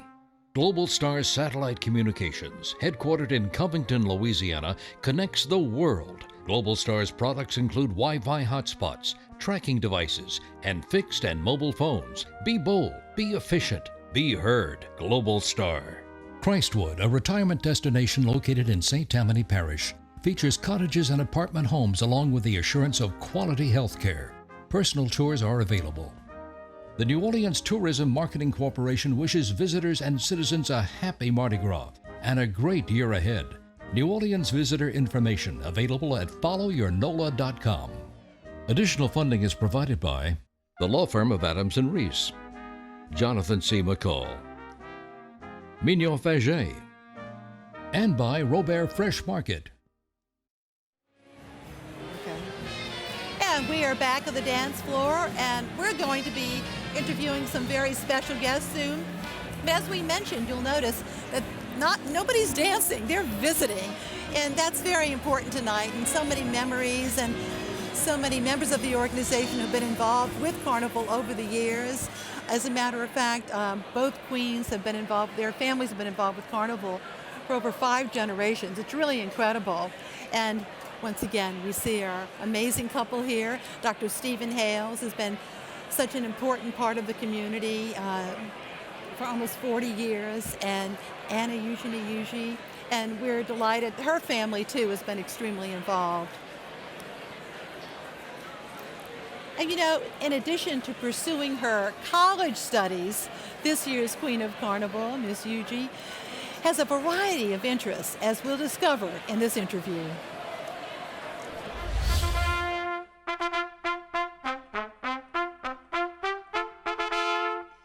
Anna Eugenie Yuji had long dreamed about being Queen of Rex. How that dream came true happened in a most unexpected way. So I came downstairs with my laptop because I was going to go over my finances with my dad. And then I walk into his office and there were 2 Rex officials in there, but I didn't really know it was for Rex at first. And I was just a little confused. And then one of the officials read me this beautiful poem. And then they said in the end, will you be 2017 Queen of Carnival? And I was just so excited. But I was not expecting it at all. It was such a surprise. The 2017 Queen of Carnival joins other family members who have been members of the Rex Court dating back to the 1880s. Her grandmother, Eugenie Jones Yuji, reigned as queen in 1952. It's really interesting just to go back and look at all the pictures and how much has changed and like how beautiful my grandmother looked in her dress. And Anna's aunt, Deborah Yuji Valentine, reigned in 1979. Growing up in New Orleans means you can't help but have Mardi Gras memories. I loved watching my dad ride when I was young. It was so much fun to see him, even though it was for like 2 seconds. But he'd always throw me like these huge bags, and it was like Christmas because we'd get so many things in them. It was so fun. This year's Queen of Carnival is currently in her junior year at the College of Charleston and is majoring in arts management. Well, my biggest interest is art, fashion, music, mostly art, and work in a big art gallery, and then hopefully start my own one day. While still in high school, Her Majesty volunteered at Lafayette Academy in uptown New Orleans. I volunteered for Lafayette Academy, which was one of my favorite things in the world. And whenever I'd go in and see those little kids' faces light up, it just made my day. While her academic schedule keeps her busy, she does have a few favorite activities in her spare time. But I really just recently got into journaling, and I love to journal now. I think it's so much fun collecting little pieces of my day and then writing it down. I don't really have that much time, but I try and read whenever I can. And run. I love running in the park. I love hanging out with my friends, obviously. As queen, it is only appropriate that she has a royal wish. My wish for my king and the people of New Orleans would be have a fun Mardi Gras, because in the end, that's what it's all about. Good weather, good people, good food. And so I just want everyone to have a good time this year. And now let's move to the other side of the ballroom where Errol will be, of course, interviewing Mayor Mitch Landrieu. Well, Mayor, I was just talking to you, and you were bragging that the parade route from today is already clean. Well, I don't know if I was bragging. I was just telling you what we do is that every night we have crews of hundreds of people that go out and make the streets spotless so everybody can enjoy it the next day. Parade routes are clean already. Our sanitation crews, the back of the house crews, our emergency responders, you know, they've been on their feet literally for 30 days because they had that tornado. We had first week of Mardi Gras, we had the NBA All-Star Game, and of course we had this week, and they just do a spectacular job, so my hat's off to them. Streets in New Orleans are clean already, of course except for Bourbon Street, which we'll start working on at 12 o'clock. Well, I can give you testimony because I live along the Endymion route, and I saw the million people out there, okay? The next morning, Sunday morning, I'm driving along, and it was like, where was the parade? It's amazing. It's amazing what they did. The best part of Mardi Gras really is when the last float ends, because there are hundreds and hundreds of trucks and cleanup mechanisms. It's really an amazing thing to watch, and you can go on Orleans Avenue right now, and you'll never know that Endymion passed, and if you go on St. Charles Avenue right now, you'll never know that was Mardi Gras. You know, we think of the big nights as like the nights of Bacchus and Endymion and Orpheus, but you know, you go back those nights with Muses and Hermes and Coup d'etat, those are drawing crowds that are super cruise-sized nights. So you got about 5 nights or so with, I don't know, a million people? I'll tell you what, truthfully, yeah. But the first week was as big as the second week because of the NBA All-Star Game. And on some Saturdays and Sundays, you have 5-6 parades, so it's a big job. And listen, I want to thank the public. They were really responsible this year, and they did a great job. Except for Saturday, which was a really tragic day for us. The rest of it went really, really well. But our first responders on Saturday, spectacular job. From the police officers to the firefighters, and especially to the doctors, nurses, and technicians at University Medical Center that made everybody really comfortable. But that seemed to be handled wonderfully. I mean, it was one person who did something, but it seems like everybody responded really well. No question, I thought everybody was great, even the citizens, so I'm really proud of them. So how was your day? What did you do today? I had a great day. I started at 8 o'clock in the morning. I start Zulu to make sure everything starts on time. And then, of course, I'm at Gallia Hall all day. I'm here now. And at 12 o'clock, we'll move through the French Quarter. You know, we shut down Mardi Gras at that time as a ceremonial end at 12 o'clock. So I'll leave here, and I'll be down there in a couple hours. Are you riding a horse down? Riding. So your day started on a horse, and it's going to end on a horse? It starts Carnival and it ends Carnival. Okay. Let me ask you about two buildings really quickly. You were at Gallia Hall. Gallia Hall is really important to Mardi Gras. I know you and your wife have been doing a lot to try to restore it. How's that coming? Well, listen, next year's the 300th anniversary of the city, so one of the things we wanted to do is make sure we restore Gallia Hall. So I asked Cheryl, my wife, to lead the fundraising effort so that private funds can be partnered with public funds to rebuild it. It's under renovation now, but the fundraising drive's going on. So it's such an important, iconic building for the city. We want everybody to help. In the auditorium, we're waiting for FEMA funding, right? Well, what I'm doing is I'm fighting really hard. I'm going to make sure that FEMA gives us every dollar they're supposed to give us so we can return Municipal Auditorium and all the square really back to its original beauty.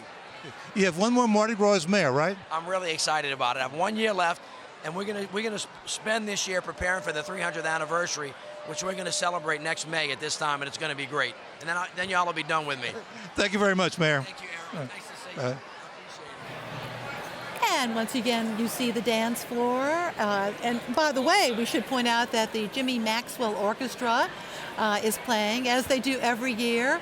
And it is led tonight by Mr. Robert Maxfield, Jimmy's son, who's been involved with the orchestra for many, many years.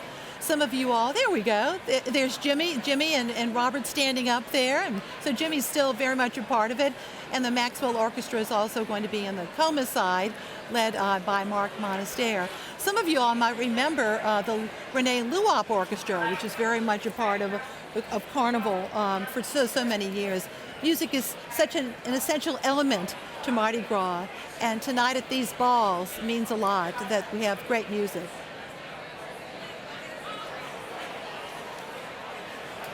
And in just a few minutes, we'll be meeting the parents of this year's queen, Mr. and Mrs. James Middleton Yuji. They're going to be joining us. Hi! This dress has so much structure in it. It looks so great on you, too. All right. How's this going? Okay. How pretty. Okay. And now let's go back to Errol for another interview, and we'll be back with the Yujus. Mike Kearney, who was Rex last year, when we last saw you, you were leaving the Comus ball at the end last year. What happened after that? How was the rest of the night? Well, you know, there's Mardi Gras secrecy, but in all candor, I ended up at F&M till about 4 a.m., dancing on the pool table with my queen. Now, I've always heard that the girls and their dates, but Rex actually went to F&M also? It was well participated. There were many, many participants. But looking back at the whole Rex experience, how was it? It's kind of an out-of-life experience, Errol. I had the time of my life. It's just unbelievable to describe what you see. The people of New Orleans are just so happy. It's a day we all come together. So what do you think Stephen Hales tomorrow is going to feel after being Rex for a day? Well, it depends on whether he goes to F&M or otherwise. He might feel better than I felt, I can tell you. But had I played tennis with him today, he would have won. Oh, really? I'm certain of that. Now, do you all play often? We play frequently. Okay. And who wins most often? Well, I'm not gonna. That's a secret. But he definitely would have won if we had played today. I can guarantee that. And what do you remember from your ride last year? Anything in particular? I'm sorry?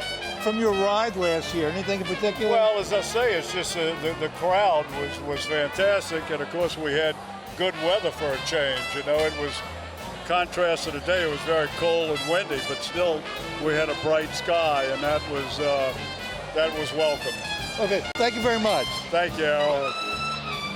Thank you, Errol, and our last year's Rex, of course.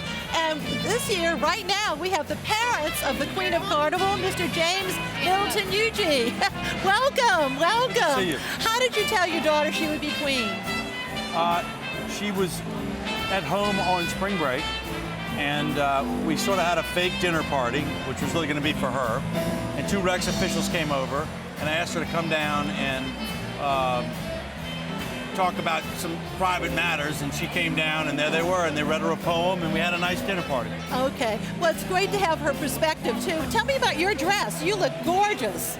Thanks. It's made by Suzanne St. Paul, and that's who made Anna's dress also. So she's been great to work with. Just gorgeous. Yeah. And over the weekend, you all visited Children's Hospital, didn't you? Some other hospitals, because I know that's very much a part of what she loves to do as a volunteer and attending college, too.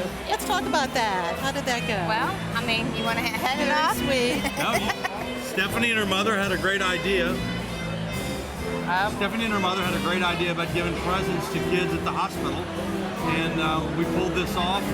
And you know, the Children's Hospital and Oxford were great. We got these dolls made, and we went and saw the kids. It was something we really wanted to put some meaning in all this carnival, you know, fun. For us. I mean, for us. I mean, Yes. There's a lot of meaning with Rex, but this is a fun thing for us. I'm sure it was very dear, but also her wearing a tiara. That's beautiful. Wearing the crown. We knew the little girls would be impressed with the Queen coming. Big time. She's like princess and queen all wrapped up, That's right. you know. How was your day? You all were just following suit, huh? It was really perfect. I mean, we started with the roll run at 7:15, and then you get on the floats, and we start rolling. I was on a horse, and it just couldn't have been better. I mean, you see Anna up there. She did great with her speech. Everybody's been so friendly and supportive. Now, how were you told? Let me ask you, how were you told that your daughter would be queen? How did that? Well, I handle security for the School of Design and Rex, and the captain called me to his house to discuss security last Saturday before the Meet the King party. And I walked in, and there was another Rex official, and it was very weird. I thought I was getting fired. Uh-oh. And then he laid it on me that he asked me if she would be. And how did you tell your wife? So I took Stephanie to lunch, and I took a doubloon, a Rex doubloon, and I took a picture of Anna and cut it out and put it on the back of the doubloon. So we're sitting at lunch, and I just said, you know, they're handing out the doubloons for next year. They've already kind of printed them. Take a look at it. And I showed them the Rex side, and she, you know, kind of wondering why I'm giving her a doubloon. And she turns it over, and there's Anna's picture. I was like, oh my God, what? Well, I know you all are so proud tonight. Thank you very much for being with us. It's great to have you here, Thank too. you. Thank you so much. Very much. And now let's toss back to the dance floor, and there is the lovely Anna Eugenie with her handsome king, Dr. Stephen Hales, and she's already had quite the wonderful experience. Actually, yesterday, as is tradition, there is rehearsal of the meeting of the courts and tradition, which we'll, of course, experience a little later. And wearing the mantle, that is no easy feat. And, of course, her royal train, just really magnificent. I am so thrilled because I am sitting next to Mrs. Nancy Hales, also known as Mrs. Stephen Hales, and we're getting ready for her, but you look absolutely lovely. We've been putting a mic on you as we speak here, too, but welcome here. I know that you're an architect. Yes. And of course, Dr. Hales is very involved with beautiful things. Do you work with him sometimes on some of these recreations in the throne room and the magnificent artwork that's in there? Do you give advice? I've given advice about how to build the cases and how to light it and how to change it when the lighting's not right, and it's still not right. And you're still working on it, but it really is a very special place to visit. Yeah, and it's wonderful to watch the transformation. I mean, since he's been working on this for the last 10 years. It's open to everyone now. I mean, anybody who wants to come visit can set up a tour, and I mean it's difficult to do it, but you can. And it used to be that it was this inner sanctum and nobody could ever go in. How did he tell you his news? He waited a couple of days. I think he was still shocked, and he did. He waited. And then he gave me this little box with about 6 or 8 antique gold crowns, and he said, "I've been saving these." Buying them at eBay and places like that. And I bought them in case we ever had a granddaughter that was a queen of anything. But it seemed silly to have them in a stored away, so I thought maybe you should have them now. And I opened it, I said, they're very pretty. I think that was a good plan. I don't think they should be in a box. And then he gave me a card that told me what was happening. It was sort of the good news, bad news. He said, I know you're really tired of me doing this broadcast, but the bad news is I'm still not going to be with you. That's right. You have very kindly shared him over the last few years for our broadcast. We appreciate that, and we appreciate you. I know how much work goes on to planning all these things that come up to this evening. So thank you very much for being with us and for being such an important part of Rex. Thank you, Peggy. Thank you. Congratulations. Thank you. And now let's move over to the other side of the dance floor to Errol and with New Orleans Police Chief, of course, Michael Harrison. Well, this is the second time tonight that we've seen the police chief. We saw you earlier when you were standing up for the Air Force during the things. What did you do in the Air Force? I was in the Air National Guard from 1987 to 1995. Some of the best times of my life, so I'm very proud to have served. Okay. And let me introduce Cece. How you doing, Cece? Hello, happy Mardi Gras. So what did you do today during Mardi Gras? Well, I went to Gallia Hall to catch the parades, Zulu and Rexon, to support the chief. Now, during Mardi Gras, when you're married to the police chief, that must be hard, because I guess he's away a lot, huh? He is, but it's his favorite time of year, so I try to get out as much as he does. And you used to march in a band in high school? I did. I marched in bands in elementary, junior, and high school, and then became a police officer, and where did they put me? Of course, on a parade route. But we got married the night of the Endymion Parade. Oh, really? So we have always celebrated our anniversary during Mardi Gras. So was there anything, a carnival theme to your wedding or something? No carnival theme. It just happened to fall on the night of Endymion Parade, so we made 25 years last week, and it's been wonderful ever since. So is Endymion night, other than that, y'all do anything special? We do. This year, as he said, we celebrated 25 years, and so that was the night of the Mayor's Ball this year, and so we celebrated and had a great time. But I'm always working, so even though we're celebrating, I still have to work and make sure Mardi Gras is always safe. Well, Chief, at this point, it looks like the day went by peacefully. Overall, the carnival went peacefully. There was one bad incident at Endymion, which was one person. And by the way, congratulations to you and your people, the way you handled it. I thought it was handled brilliantly. Well, thank you. It could have been very alarmist. It could have gone around the world as being something a lot worse. I think you all just soothed people, did a good job with it. Well, thank you. You know, police, fire, EMS, we were all working together, one team, responding. The response was amazing. Fortunately, nobody died from that incident, but the person who's responsible for it will be held accountable. And then today was magical. Crowds like I had never seen. The weather was great. All the parades went off without a hitch, and so it was just a really picture-perfect Mardi Gras day. Cece, did you used to masquerade as a little girl? I did not. You didn't? I went to all of the parades, and of course he marched, and we've been together so long since we were in our teens, and so I've always been in Mardi Gras to support him. Well, you got an important role as a police chief's wife. Keep him on track. I will. Hey, thank you very much. And not too surprisingly, you've already noticed that our queen tonight is wearing the most gorgeous dress, and we actually want to give you an up-close look at this dress, and let us do that right now too.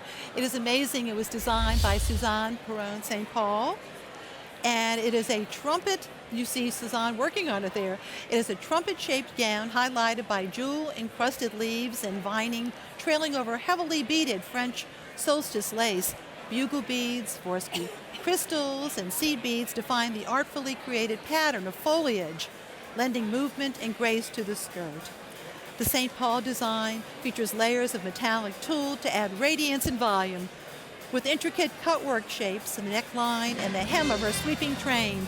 The vining leaves on the Rex organization's traditional mantle blends with the artistry of the gown.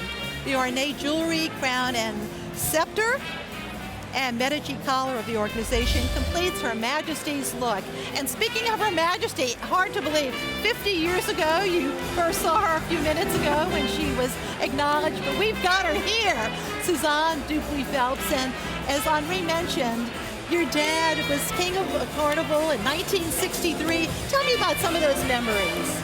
Well, it was really fun. We was just little kids, and we loved all the excitement, and we were just really proud of him. Yes, and how about you? How did you find out you would be the queen of Carnival? Well, one day my mom and dad just took me aside and said, how would you like to be queen? So there's no cute story, but it was a really special moment. I'm sure it was.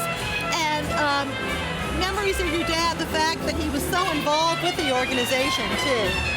Well, Dad really loved it. I mean, he was first a doctor and a family man, but he loved Rex. It meant a lot to him, and so we grew up meaning a lot to us. And so seeing the fun that Dad had with it made us enjoy it even more. You have been very involved in the community. You're a co-founder of a school, Stewart Hall.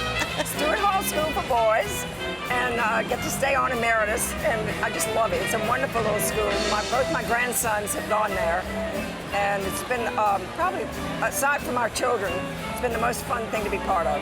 And I know a few months ago you were honored by the American Cancer Society as one of their bells. That had to be a fun night.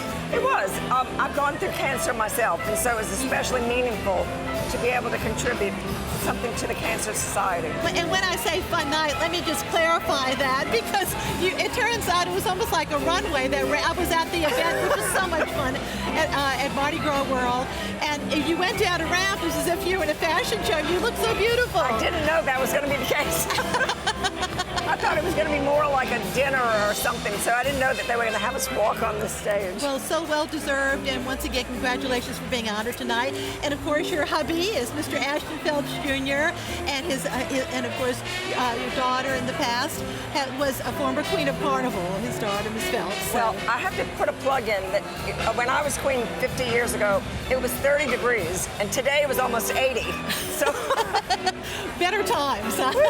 Thank you very much. Thank you very with us tonight. And now, though, let's thank those who made tonight's broadcast possible.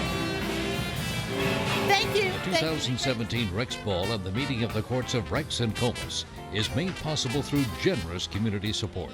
Streetcars rolling down the tracks and Iberia Bank both are part of today's New Orleans landscape. We believe in making our community better by giving back through charitable, educational, and cultural efforts that enhance our city, such as this broadcast on WIS. The Gustav Westphal McElhenney Family Foundation supports the renewal of New Orleans and the ongoing process of transforming our city's schools. Rex organization volunteers and the Pro Bono Publico Foundation are helping assure that every child in New Orleans can attend an excellent school. Brennan's Restaurant offers Chef Slade Rushing's modern interpretations of classic Creole cuisine served in Brennan's elegant dining rooms, Roost Bar, and Courtyard. Brennan's, over 70 years in the French Quarter. 417 Royal Street. Fidelity Bank, as New Orleans as king cake, parades, beads, doubloons, and the families that get together to celebrate them all. Serving this community since 1908. Hail Rex, hail Comus, happy Mardi Gras. The Rex Ball and the meeting of the courts of Rex and Comus is also brought to you by Riley Foods and French Market Coffee. For over 125 years, French Market Coffee has brought you all the flavor of New Orleans in a cup. Global Star Satellite Communications, headquartered in Covington, Louisiana, connects the world. Global Star's products include Wi-Fi hotspots, tracking devices, and fixed and mobile phones. Be bold, be efficient, be heard. Global Star. Christwood, a retirement destination located in St. Tammany Parish, features cottages and apartment homes along with the assurance of quality health care. Personal tours are available. The New Orleans Tourism Marketing Corporation wishes visitors and citizens a happy Mardi Gras and a great year ahead. New Orleans visitor information available at followyournola.com. Support comes from Emmett Dupas, Wealth Management Advisor at Northwestern Mutual, specializing in finding solutions to help companies and their employees reach their financial goals. Adler's, honored to be part of New Orleans traditions since 1898. Support comes from Baker Donaldson, lawyers and advisors proud to serve the business community and support local programming. Additional support by Bellwether Technology. And now, once again, over to the other side of the dance floor for Errol and longtime Rex organization member, Story Charbonnet. Story Charbonnet is a member of Rex royalty. His dad was a former captain and a former Rex. He's involved in Rex in a very unique way and in a fairly new position within the Carnival organization. and that is that Rex has developed a real philanthropy side. Story Charbonnet is head of the Pro Bono Publico Foundation. He's the chairman of it, and your group raises money. Where does it go? It goes directly to the city's most needy.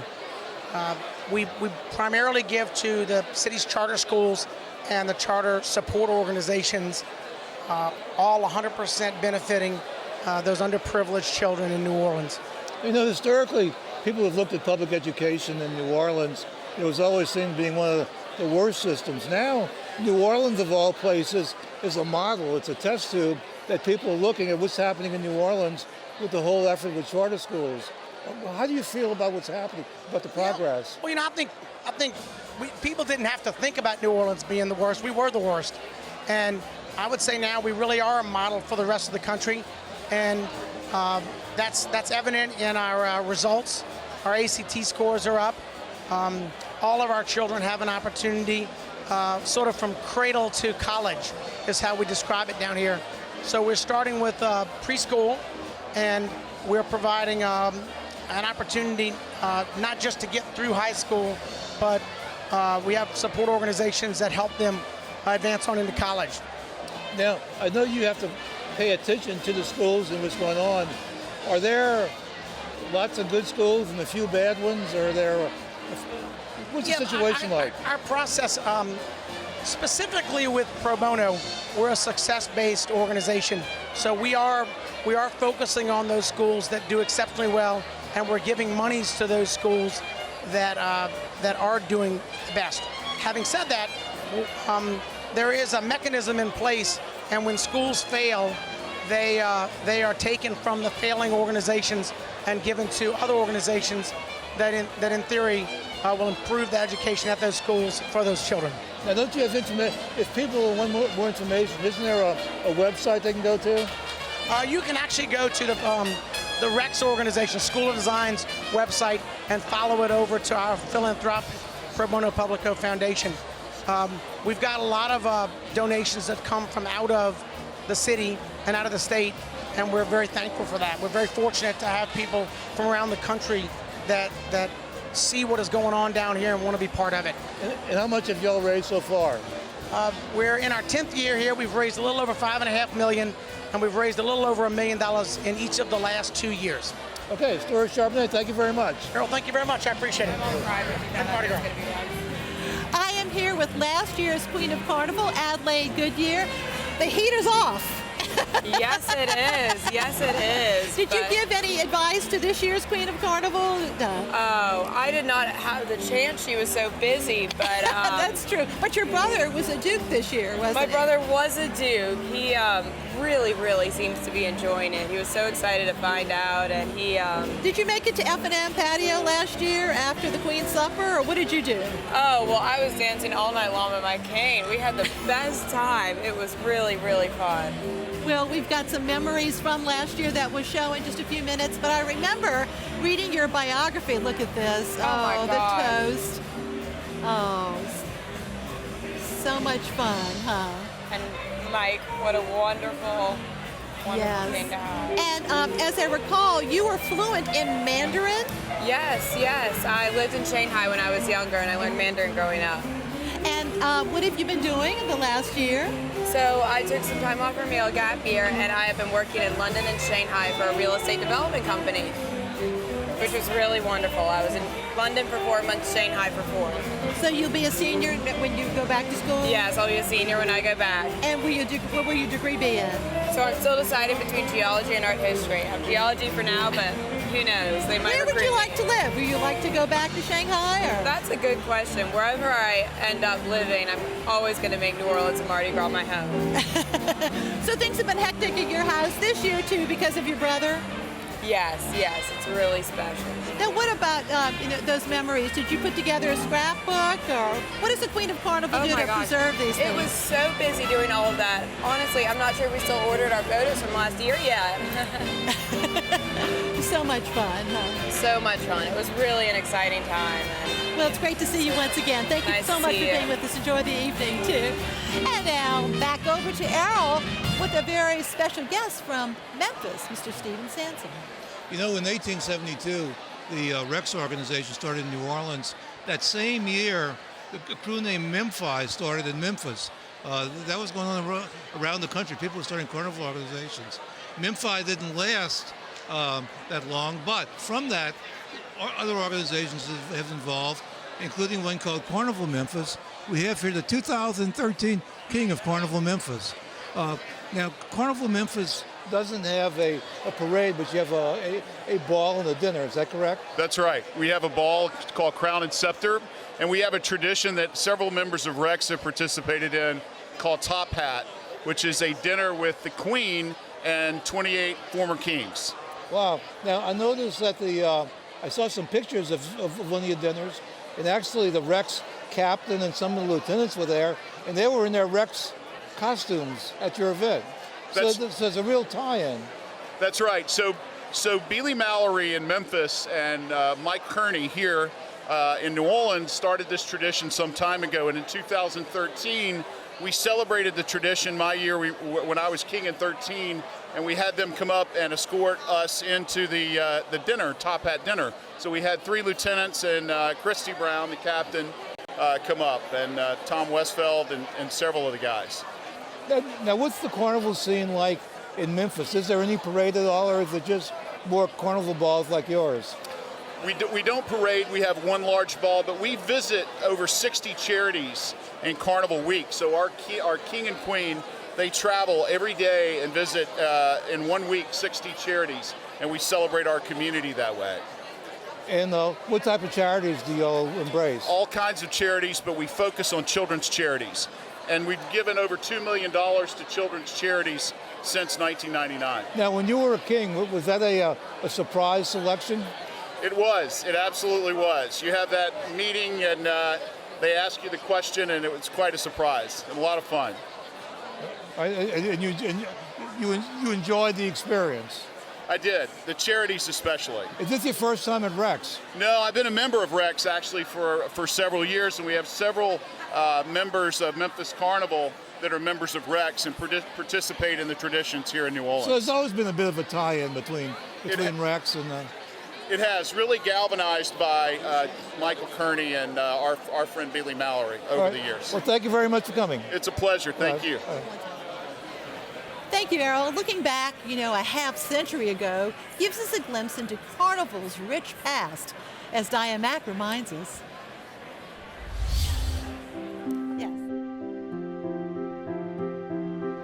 50 years ago, Carnival was in full swing on a very chilly Mardi Gras day in 1967.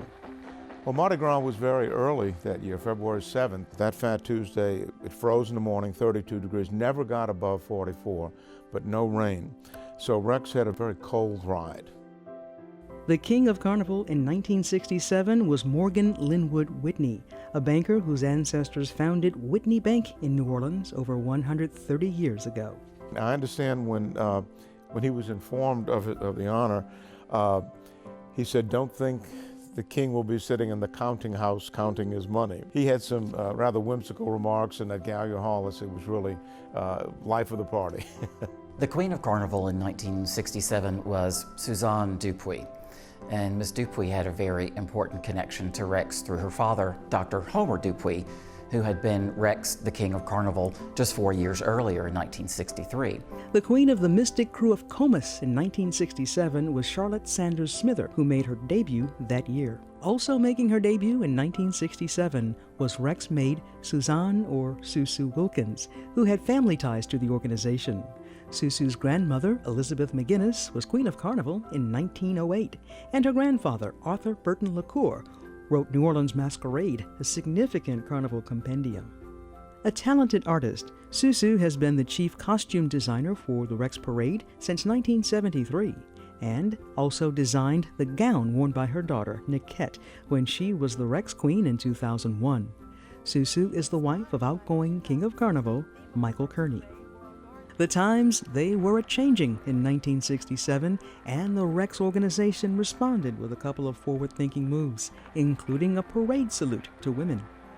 You know, it was a pretty progressive theme at the time. Rex hails the ladies, And I don't know that there had been many parades up until that time that did that, other than the Crew of Venus, which was a ladies' club. There was another very progressive thing that Rex did that year, and that was to invite the African-American St. Aug Band to be in the Rex Parade. That was the first. Of course, we're celebrating the 50th anniversary of that this year. And it was a courageous thing to do at the time, quite frankly. The appearance by the St. Augustine High School Marching 100 every other year has become a parade highlight. While some carnival traditions have changed over the years, the Rex organization keeps rolling on.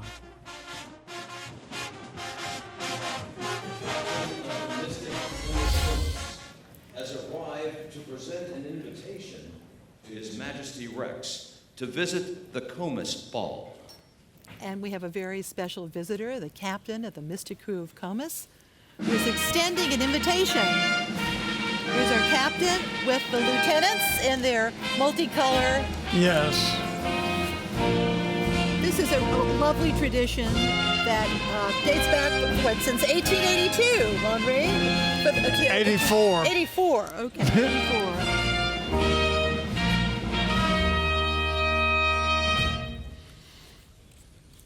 And the pages are being put to work now because they have a message that they're getting from the captain of Comus to Rex himself, which we'll be glad to be able to read to you. Mm-hmm. Through the wonders of TV, we have the information that Dr. Hales will be reading and we read it to you.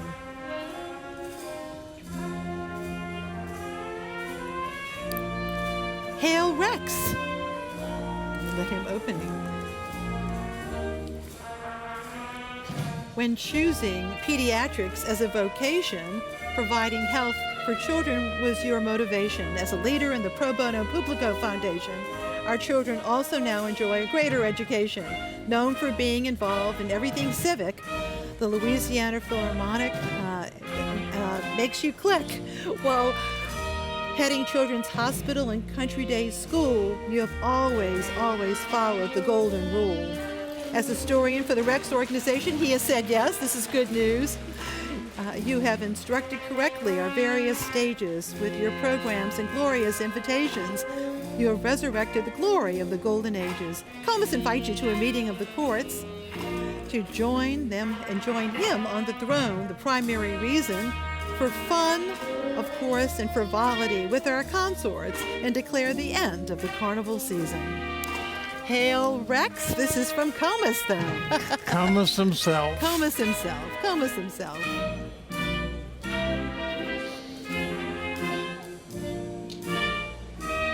And it's nice to hear some of the more traditional songs from the Jimmy Maxwell Orchestra.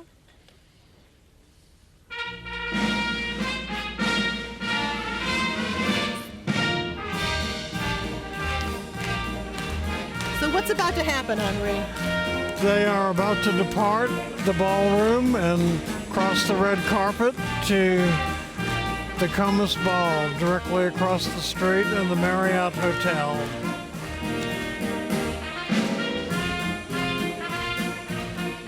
And we will have the traditional meeting of the courts. And we should point out that all of this takes a lot of practice in terms of its movement, its choreography. Helen Butcher has worked with all members of the court this year. Lots of rehearsals.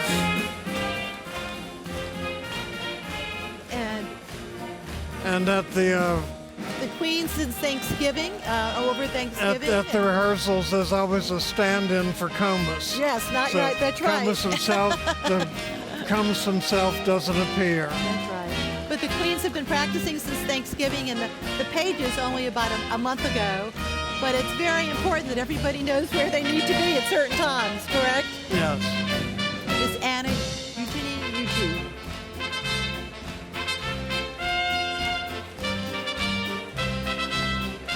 Going to the other side.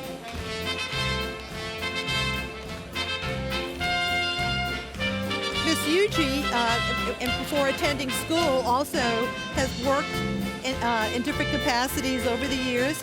But one of them that I found very intriguing, that in 2013, she worked as a waitress in Mahoney's pool boy shop. So Good she's Lord. done many, many things.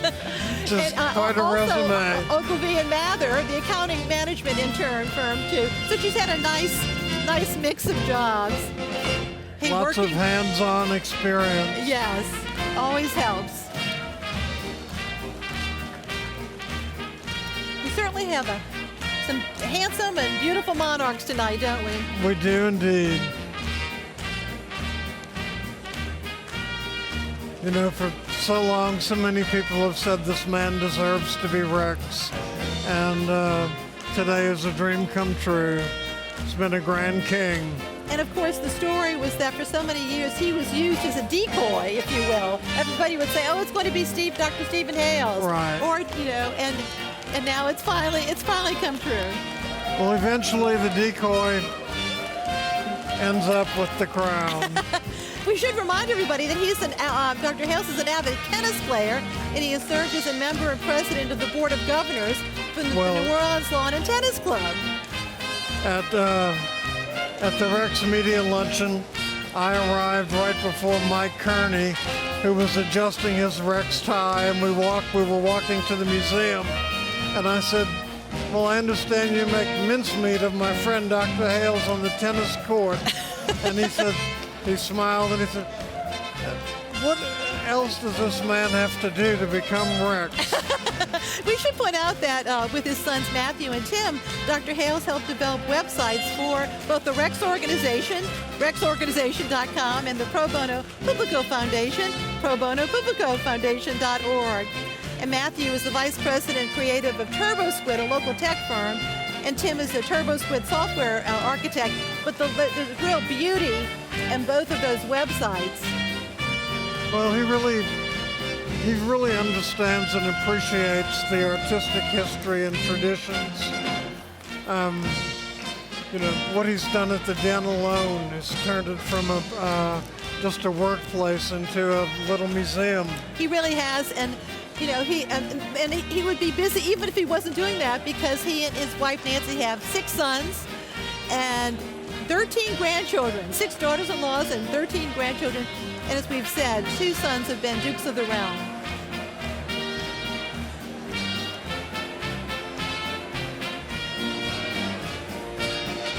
And Dr. Hales has also served on the Board of Trustees for Children's Hospital for 37 years, chairing that board for 4 years and a founding board member of LCMC Health.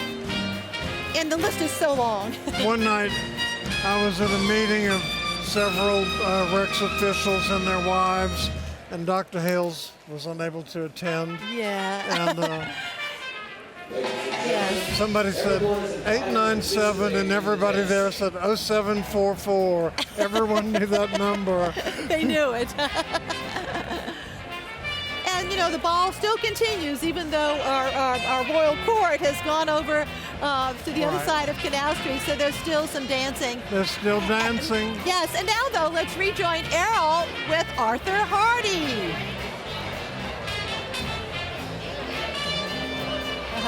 Well, I'm with Arthur Hardy, and Arthur, what should we talk about? How about Mardi Gras? Yeah, that's a good idea. Or Carnival. Now that we're coming to the end of the season, what's your assessment of the season? I think it was a good season, not the biggest crowds ever, but close to it. Other than the Endymion tragedy, which is a big other than, great season. A little rain the first Friday night. Everything I'm hearing from crew captains, parades, particularly in New Orleans, moved very well. NBA game didn't have a really negative impact on that. So, and of course today, what more could you ask for? Great weather and I think a wonderful king. You know, the only significant day where there was really bad weather was 12th night. That night, it was cold and rainy. So once the parade season started, the weather was good. Weather was good except for the first Friday, the Cleopatra Friday, I guess it's known as now. But in general, I think a really positive season. Good for the economy. Hotel rooms were full both weekends. You know, I'd like to address the Endymion tragedy because I think we had the police chief on a while ago. I think he did a brilliant job in the way he handled it, because immediately people would have thought this is a terrorist incident. Of course. And they were quick to establish that it was by all appearances, a drunken driving thing. And I think once he did that, it took a lot of the edge off of the incident. And then once we found out that there weren't any deaths, that helped too. But something that could have just gone global and looked really, really bad, I think local authorities handled it well. I agree. I think the way the police handled it and EMS was like the model for let's hopefully no future disasters here, but anywhere. You know, damage control, instantly get the correct information out, and I think they made a good move by letting the parade continue to roll. It would have been more of a disaster if they hadn't. It was a judgment call, and I think a good judgment on their part. But you talk about attendance. It used to be the big nights were Saturday and Sunday with Endymion and Bacchus, and then Rex. But now you look at Thursday, the Muses night, and Friday with Hermes and Détat. Those are drawing crowds, I guess, close to that size. And even Wednesday night with Druids and Knicks. It's like the weekend begins almost Wednesday, Thursday for sure. And then sadly, it tapers off this day. I'm sorry a lot of people don't get to see Rex and Zulu, but a great weekend for the city.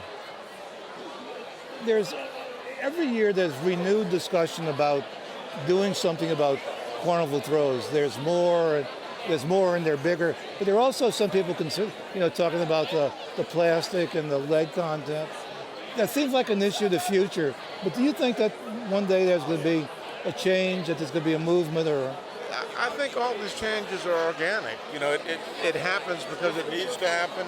I don't see any big movement right now, other than everybody wants expensive throws and comes up to your float like a shopping cart. I need one of those, 3 of those, 5 of those. This isn't Walmart, it's a Mardi Gras parade, people. Now, in Stephen Hales' Rex, I don't remember the last time we said that Rex, who is more popular with the public, probably as well known with the public as Stephen Hales. And with the membership for years, every year, the rumor is Stephen Hales is Rex. And he hasn't been, and we started wondering, what's this guy got to do to be Rex? Wonderful service to the community and to the organization. I had the pleasure of publishing his history of Rex. Just a great guy, knows more than I'll ever know about the organization, and I'm just so happy for him. And he even said, and I think truthfully, that he didn't think he would be Rex. He's not the classic model of an old New Orleans family. No, he's the guy that moved into town, established himself, developed a reputation, popularity, and that's how he's I Rex. saw a great sign along the route that said Mormons rule. He is a Mormon. So the first Mormon Rex. Yes, indeed. Here's the story. Arthur, thank you very much. Happy Mardi Gras. See you next Mardi Gras. Yes, indeed. I'll be there. Thank you, Errol and Arthur. Just a reminder that our coverage of the Rex Ball and the meeting of the courts of Rex and Comus will repeat in its entirety immediately following this broadcast. And we'd also like to tell you about a very special event that's happening at WYES. It's really going to be, can you believe it, 60 years of being on the air. And can you imagine that 60 years? We're going to have a gala that has lots of flower power, as you'll see. WYES is on the air. Celebrate 60 years, 60s style with WYES. Right on. Get groovy and put on your swinging 60s hip threads for this WYES gala. It's an evening guaranteed to be out of sight with spirited libations and way cool cuisine. And it all supports WYES. 60 years and still grooving. Call 504-486-5511 or visit WYES.org.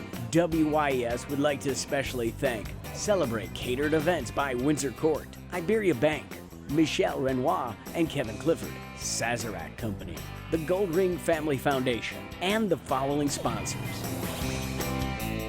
Join event co-chairs Kaylee and Hunter Hill, Mary and Bill Hines, and CC and Bill Langenstein for an out-of-sight soiree. Get your gala tickets now and celebrate 60 years and still grooving. 60 style with WYES. Right on. And now, let's take another moment to look back at New Orleans Carnival's rich history. This time, 100 years ago, as Diane Mack will show us.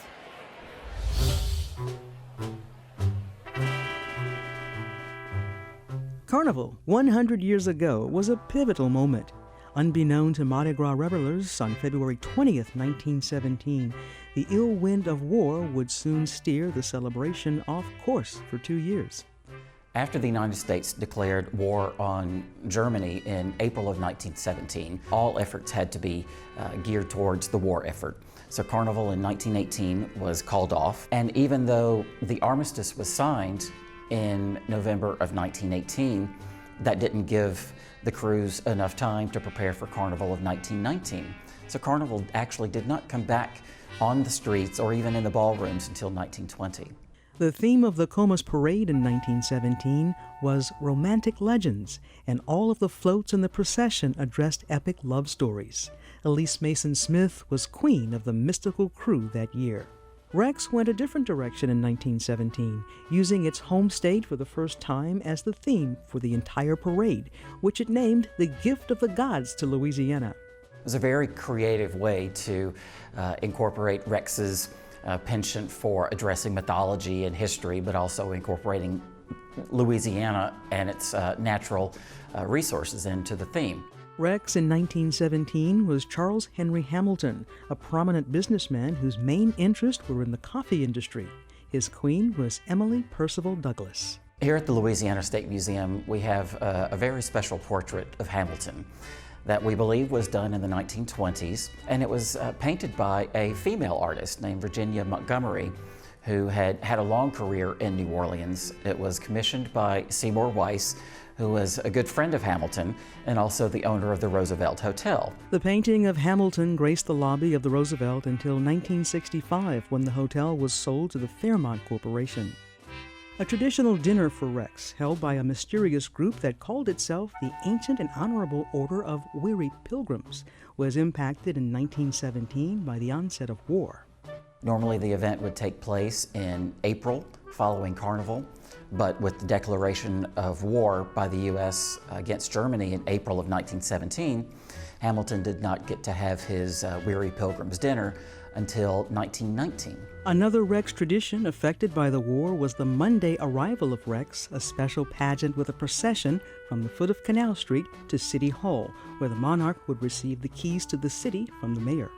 From 1874 up until 1917, Rex had a Monday landing, either by boat, sometimes by train, and this stopped. And when the World War I came, it didn't come back, and that was something that was really missed. Now, in 1987, when the new festival called Lundi Gras was started, it was an entirely different type of an event. It was in the evening, not during the day. There was no other parade associated with it, but it's a really big deal.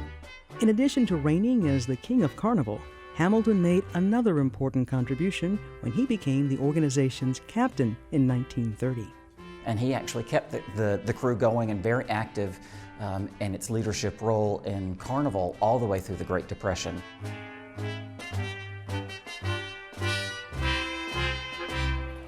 Okay. And now, here's our second Carnival quiz question. Signature floats are those we see every year in a parade. Name 3 of Rex's signature floats. Our Carnival quiz prizes include a one-night stay for 2 at the Inn at Homus House, which includes guided tours of the mansion, and a plantation breakfast for 2. Total value $350, along with $200 towards a fine dining experience at Latil's Landing Restaurant.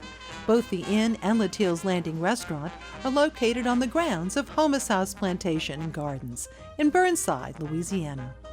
A 2017 Rex Proclamation.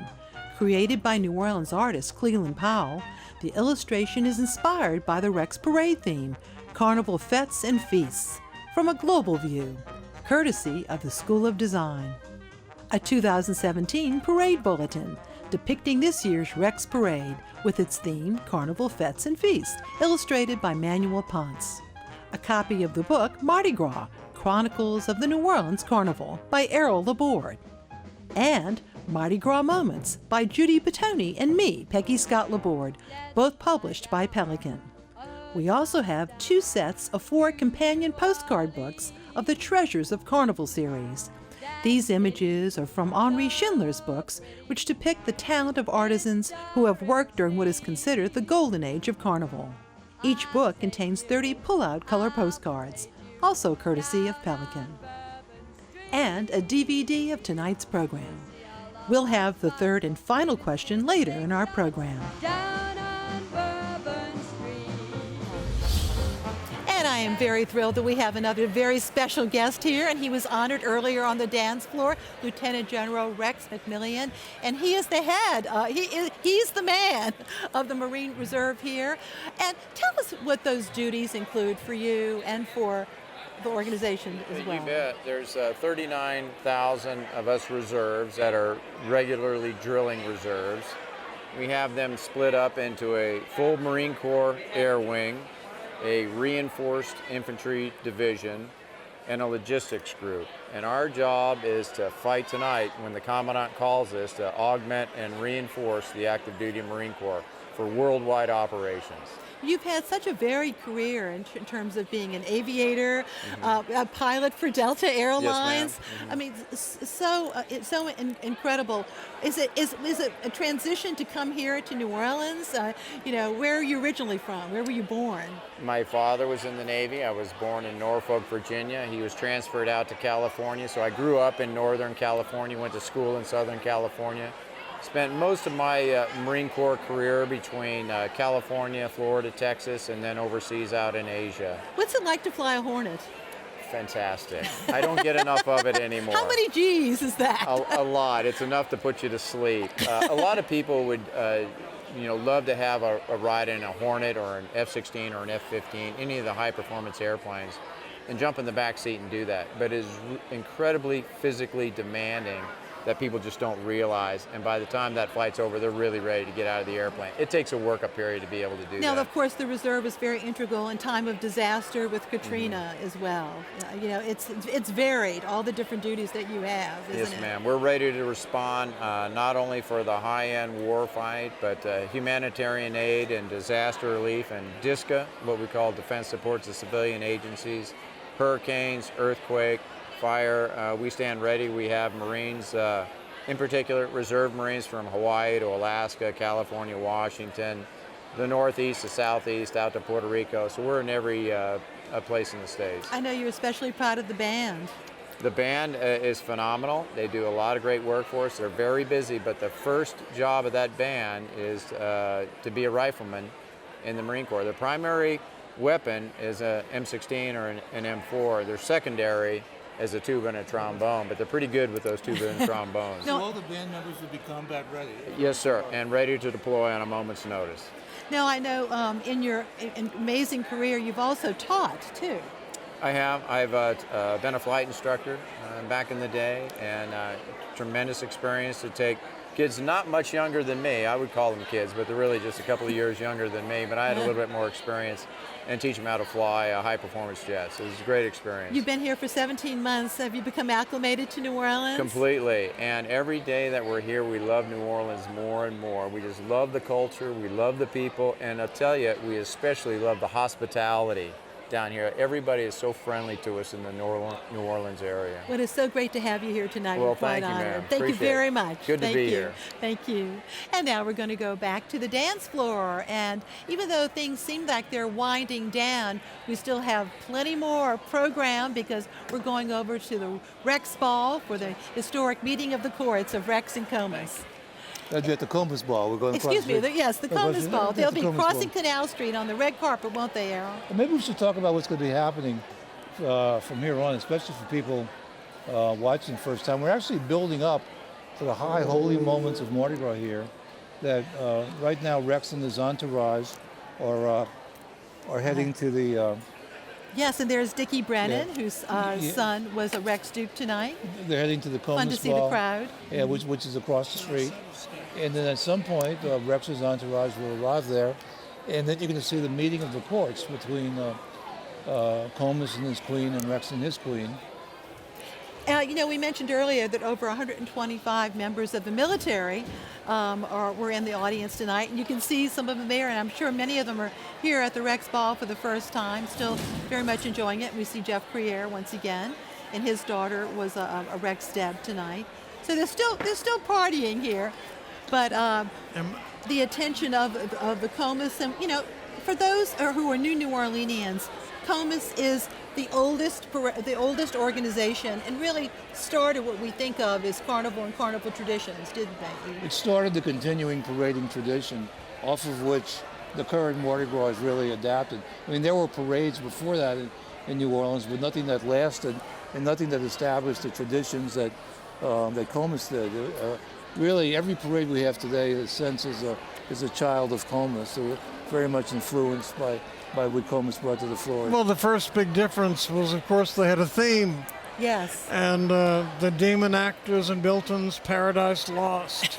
Exactly. And every year there was a new parade built from the ground up, and some years they marched on foot, as in the famous 1873 parade, the Missing Links. So there was no set format, but there was always a theme. And we'll be talking a little bit more about Comus shortly, but since we're still on the Rex side here, we wanted to show you this year's Rex Ducal. These are the traditional medals, and thanks to Tiffany Adler for this information. This time around it is very much inspired because of Carnival fetes and feasts from an Italian Order of St. Ferdinand medal and the Kingdom of the Two Sicilies. A lot of work has gone into the design of this, but it resembles the crosses that have been given out by those organizations in the past too. So, and you see the gentleman's ducal, which is larger on the right, and the ladies' ducal on the left. And it really is very special all around right before Carnival. You meet people on the street and they're wearing a Rex ducal. Right.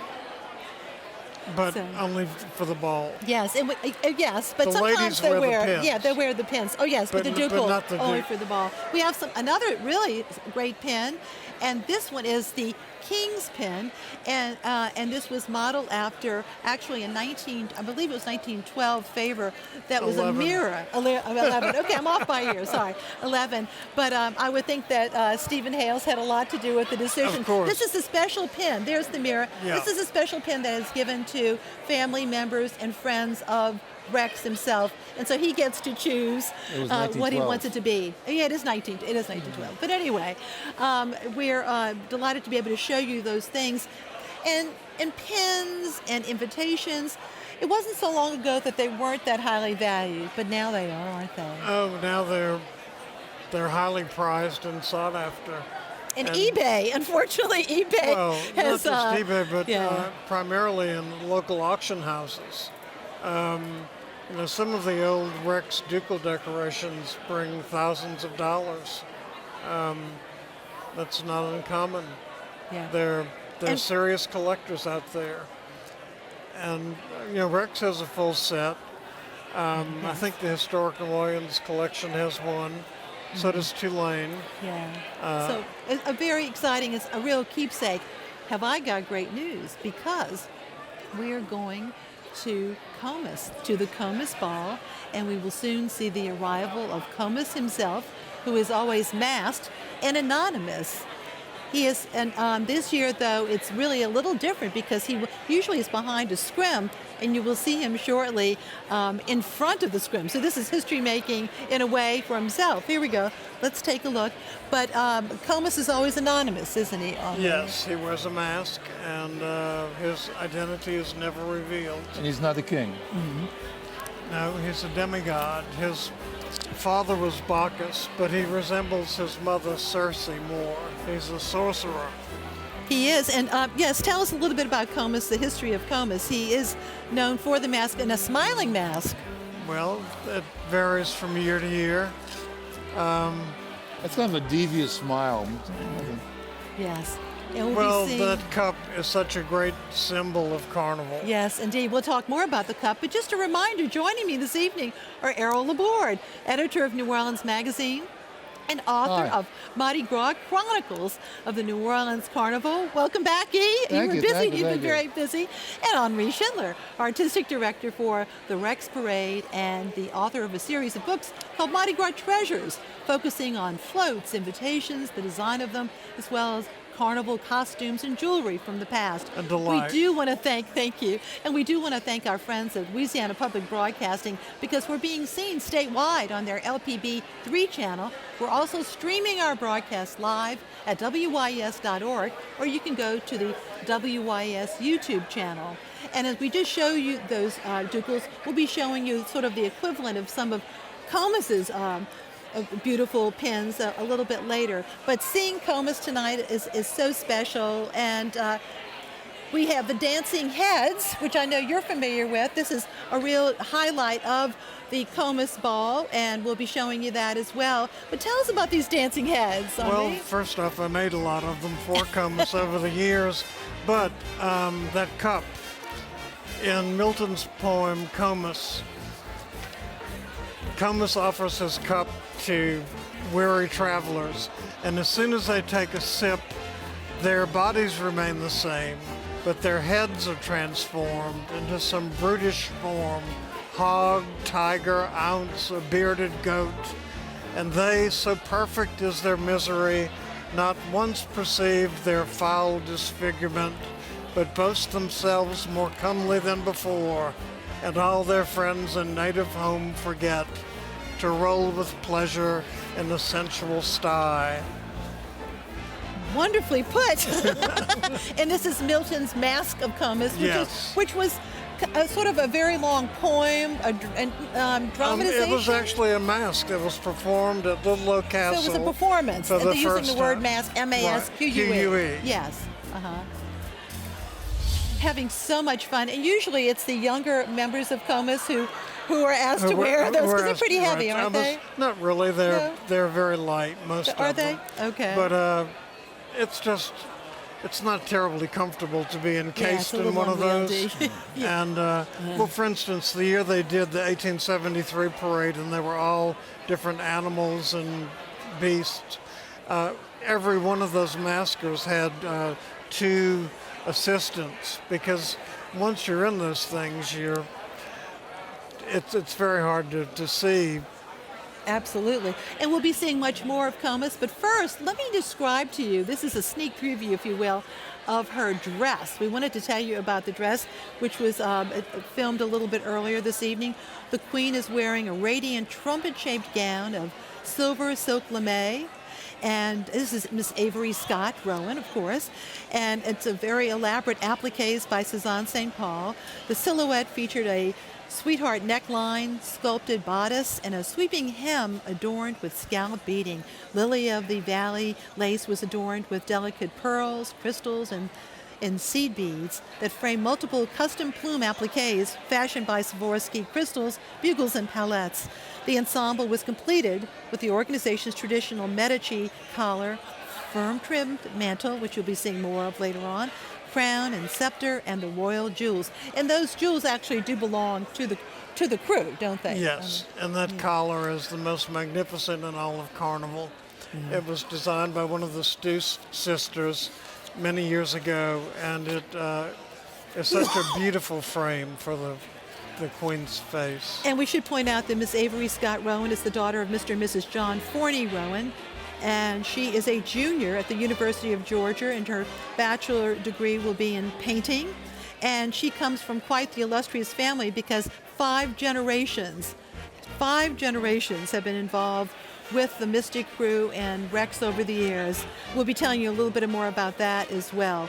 But she's certainly a gorgeous queen. She is indeed. Going back to Comus, there was one gentleman who was actually Comus twice. Really? Only one. His father was to reign as Comus, but he took ill that day, and so his son filled for him at the ball. Now the cup went to the father, but the gentleman, the son who portrayed Comus, 20 years later was Comus himself. Oh my goodness! Well, now we'd like to meet the maids in the court of Comus. We'll do that over here, and want you to meet the first up, Mary Dalton Acom, the daughter of Mr. and Mrs. William Ryan Acom, and she is attending the University of Mississippi, where she is a junior. And last night she was Queen of Proteus. Oh, well, that's incredible news, isn't it? At that very same location. At the very same location in the Marriott in the Grand Ballroom. Location. And we have Emily Smith Adams, and she's the daughter of Mr. and Mrs. Jesse Rowland Adams. She is a junior attending Rhodes College, and she's majoring in anthropology and sociology. Here we are. lovely lady, young lady, in the traditional Deb gowns, and Miss Catherine LePere Barry, the daughter of Mr. and Mrs. Michael Owen Barry. She's a senior at LSU, and she's majoring in environmental studies. And her aunt, Marie Louise Minor Barry Richard, was a maid in Comus. She was the founder of the Gold Bean at the 12th Night Revelers, so she was the queen of the first ball. Aha! And now she's a maid this evening in the Comus ball. That makes for a busy season. And we have Caroline Walmsley Favreau, the daughter of Mr. and Mrs. James Parkhurst Favreau. And she is attending, she's a junior at the University of Texas at Austin. And her family, Myra Walmsley, was great-great-grandmother, was queen in 1908. Yes. And we have Ninette Therese de Balafie Hickey, and she's the daughter of Mr. and Mrs. David Alexander Hickey. She's a junior at Millsaps, studying in studio art, and I know her mom has been very involved with the Historic New Orleans collection, so it's definitely in the gene pool. And her great-great-aunt was Virginia Claiborne, who was queen in 24. 1924, amazing. Incredible jewels. Yes. They're at the Presbytere. Really? Oh, isn't she lovely? And we have Eleanor Scullin Janvier, the daughter of Mr. and Mrs. William Peake Janvier, and she's a junior at the University of North Carolina, and her major is nursing. The Janvier name's a long-time name in Comus. Absolutely, yes. Absolutely. And next up, Caroline Bennett Johnson, and she is the daughter of Mr. and Mrs. Edward Satoon Johnson, and she is currently attending the University of Georgia. She's a junior with a major in history and minor in fine arts. And we have Cynthia Callahan Nelson, the daughter of Mr. and Mrs. William Cabell Nelson, and she is attending SMU. She's a junior, and she's majoring in marketing, and her minor is in arts entrepreneurship. And she was queen of Osiris at their grand ball. So she's been a busy lady, young lady too, huh? And we have Elizabeth Flower Redd, the daughter of Mr. and Mrs. Edmund England Redd, and she is attending UVA, University of Virginia. She's a junior, and her major is media studies, and her mom, Ann Stewart Flower, was queen in 1998. Her grandmother was also queen in 1965. And her great-great-aunt, Dorothy Spencer, was queen in 1915. And last Tuesday night, she was queen of the Atlanteans. Oh, my goodness. And we have Virginia Parker Stewart. She's the daughter of Mr. and Mrs. Peter Gordon Stewart, and she's attending LSU. She's a junior there, and mass communications, public relations is her major. And her sisters, Elaine Stewart Bullock and Sarah Jane and Maggie and Margaret, rather, they were all involved in the past in the Comus court. And last Thursday night, she was queen of Momus. And Momus. Yes. So once again, she too has been very busy. We have our court, our 2017 Comus court, a presentation of 10 maids, and we'll be seeing plenty more of Comus in a little while. But, you know, the history of Comus and the parades and the ball and the traditions mean a lot to other organizations too, because they followed suit, haven't they? Absolutely. Proteus and Momus, which followed, within years after Comus, they followed that model. To a certain extent, Rex did also. But one thing I want to mention is the character, Comus himself. How is he selected? From what we know, he's selected by the captain. In some crews, you have a committee that gets together. That's more of the case than in Rex, but really it's the captain's choice. And for all we know, the captain might be the only one. And it's not revealed until the dinner. Oh, really? That tonight. Mm-hmm. So he's only revealed to the membership at the dinner before the ball. So it's the captain has that secret, and so does Comus. And unfortunately, Comus no longer parades, but right before tonight, earlier, didn't they walk down the street with some of the dancing heads to a dinner? From Antoine's to the Marriott. Yes, okay. And this tradition of walking across the red carpet, we'll be seeing Rex in his court in just a few minutes, has really caught on. A lot of people go out and wait to see Rex do the crossing, don't they? It's become very popular. I think of the important part of this broadcast, which without this broadcast, people would never see Comus unless they're at the Comus Ball. And especially if all the crews, there's no crew that's more important to Carnival's heritage and development as Comus. Absolutely. And speaking of, we were talking about the crossing, we are ready to show you. Just moments ago, Rex and his court made the crossing. As we said, the red carpet, you see the fans, the well-wishers. Here we go, Dr. Stephen Hales and Anna Eugene. We saw the Rex captain leading the way. And they're going to the grand ballroom at the Marriott. Mm-hmm. Yeah, the Rex captain's in costume now. Earlier in the ball, he wasn't in costume. Nobody wears the costume to the Comus ball. This is grand. This is like one of Carnival's newest old traditions. And the weather complied, thank goodness. Now, I understand if the weather would have potentially been bad, they do have limos waiting just to, believe it or not, make that crossing. But look at those beautiful gowns. This was a remarkable season. There wasn't rain for a single parade. We were so fortunate in that, yes. Look at, you got the light, the flash bulbs going off now. Flash bulbs, right? Now a lot of people are having fun seeing that tradition. You never know who you might meet down there and watching. And we are heading to Comus. And Henri, Comus has a big smile tonight, but that's not always the case. It's up to Comus. The mask is made of wax and linen, and Comus himself is usually notified by the captain around November. So he has time to make a lot of decisions, including things that he sends out pins, but the mask is up to him. And to remind us, explain the cup, the meaning of the cup. The meaning of the cup is transformation. That's what he uses to offer to those lost in the wood. Well, because he is a god in mythology, he and is the story demigod. is that his father is a god, Bacchus, but his mother was Circe, the sorceress. And so he's in the woods, and what does he do with this cup? He welcomes people? He offers it to thirsty travelers. But what happens? When they take a sip, their bodies remain the same, but their heads are transformed. Hence back to the dancing heads. Yes. Do you think that cup is filled with anything? Magic. Errol? It was easy to find a gallon of magic back in those days than it is now to fill cups with. Exactly, and they're awaiting the arrival of Rex and his queen. And at both sides of the balls tonight, you have the Jimmy Maxwell Orchestra.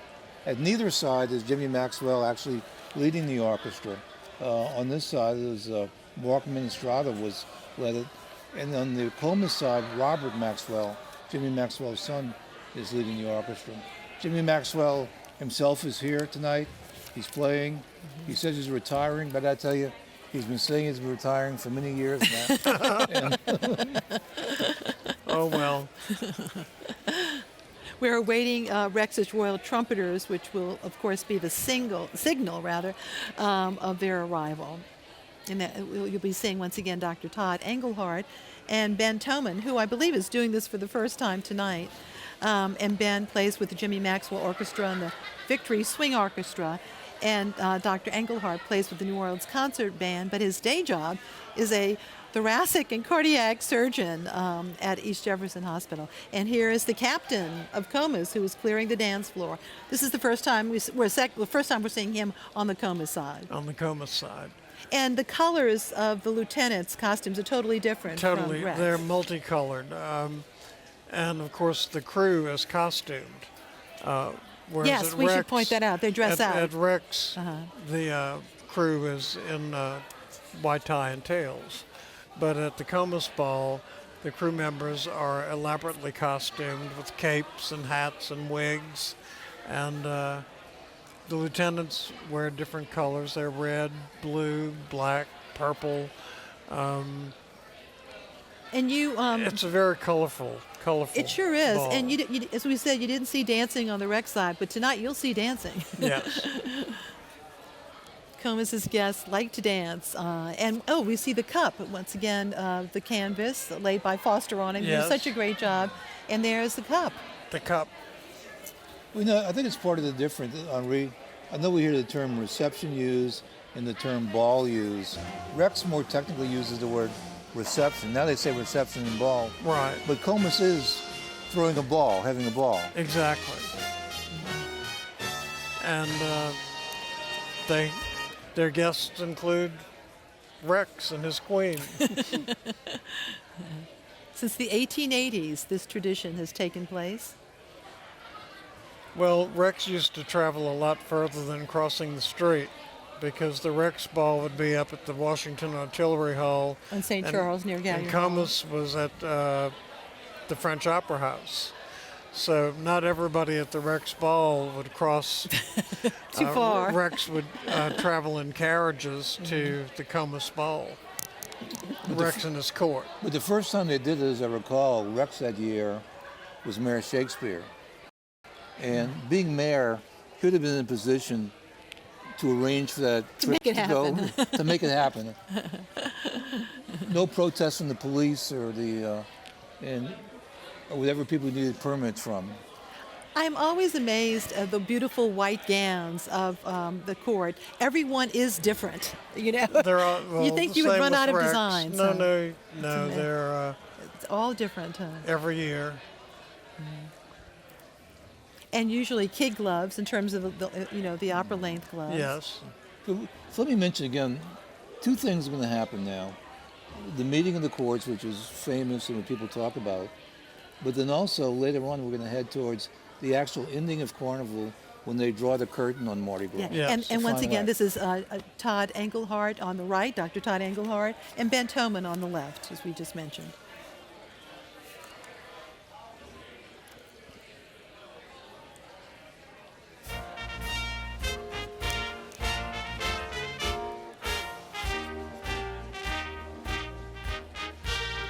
His Majesty Rex, Dr. Stephen Hales, and Her Majesty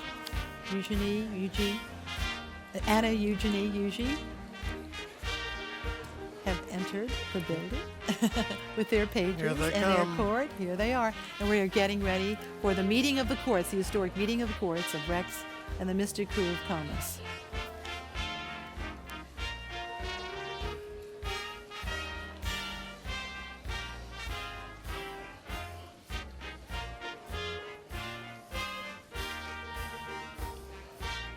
And our Comus queen, Avery Scott Rowan, and Comus himself, who we don't know the identity of. But he's a smiling Comus tonight.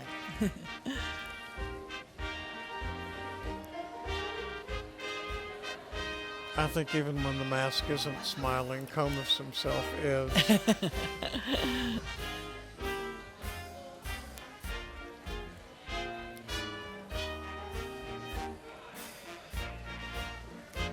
Here we are live at the meeting of the courts.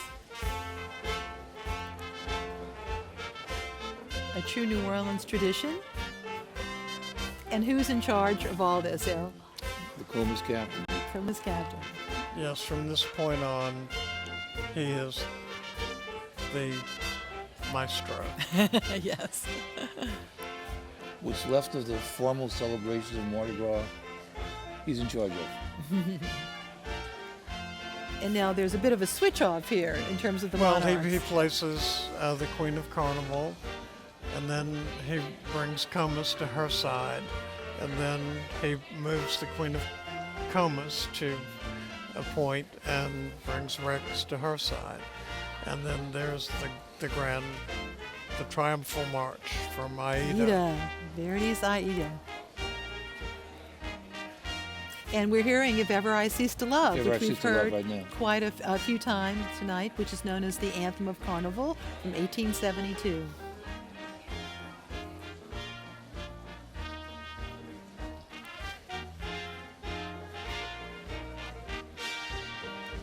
And both gowns tonight were designed by Suzanne Perron St. Paul. You know, Rex started in 1872, and because there was a feeling about giving the carnival a king of carnival, so Rex was created. That same year in Mobile, 1872, they created a king of carnival named Felix. And this year's Rex Queen is related to the original King Felix Yes. in Mobile, which shows the links that there were between them. Well, many of the original Comus members were from Mobile. So the connections have been strong over the years. We had this gentleman earlier from Carnival Memphis, but before there was Carnival Memphis, there was a crew called Memphi, which started in 1872.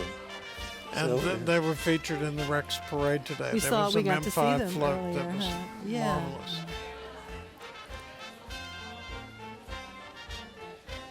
And the other thing we should point out is you'll see that Rex and his queen are in gold, while Comus and his queen are in silver. So the traditions are there too. And yet the doubloon always says the golden cup of Comus. Yes, that's a good point. And they still mint doubloons. We'll be showing you their doubloon a little bit later for their organization.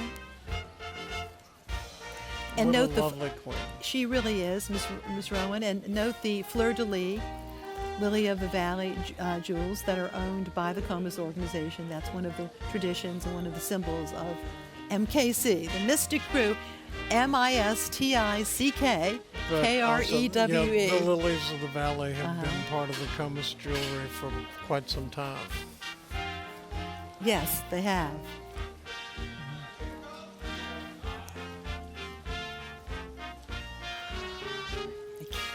And Miss Rowan's mother was Queen of Comus in 1990. Oh, really? Yes. Virginia Scott. So no doubt Freeman. she probably had some advice for her daughter. Here's I'm Dr. sure. Hales.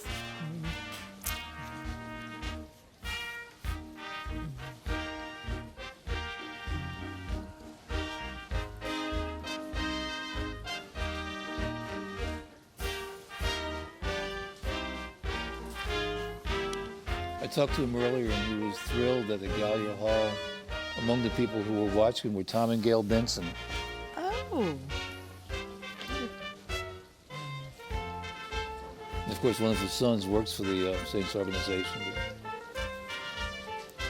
And we should point out, and they handle them very gracefully, but the mantles and the trains, that's pretty heavy.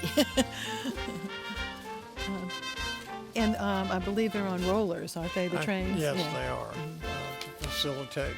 They have to facilitate. And of course, the pages do their best to. Keep things straight. Yeah. Take out the wrinkles. All right. Air, the Grand March. Grand March of Aida, just a stirring piece of music.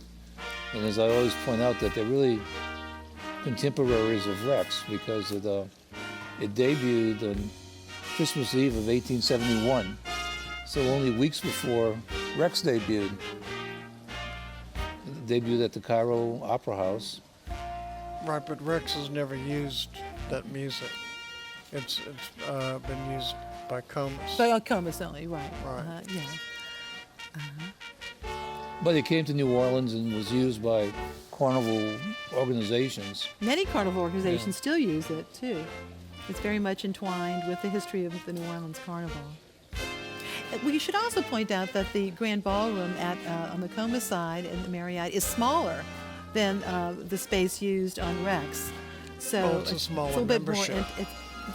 The Comus organization is much smaller, isn't it? It's not much, probably half the size. Half the size, yeah. Well, that was the case when both balls were at the Municipal Auditorium. The Rex ball was on the larger side, and the Rex was on the Comus St. Peter's was on the smaller small side. side. Yeah. Now, you talked to the mayor today, and there's still the conversation about trying to do something with the auditorium. Isn't there? Yeah, but you know what? I Sounds wouldn't like- count on it. That's I been, think. Yeah, that's unfortunate. All the way back to Nagin, they've been talking Yeah. about restoring it. Even if they got the FEMA funding, I think the crew's attitudes are changing now. Yeah. I think they're starting to like being in the hotel. Certainly. Well, twice burned.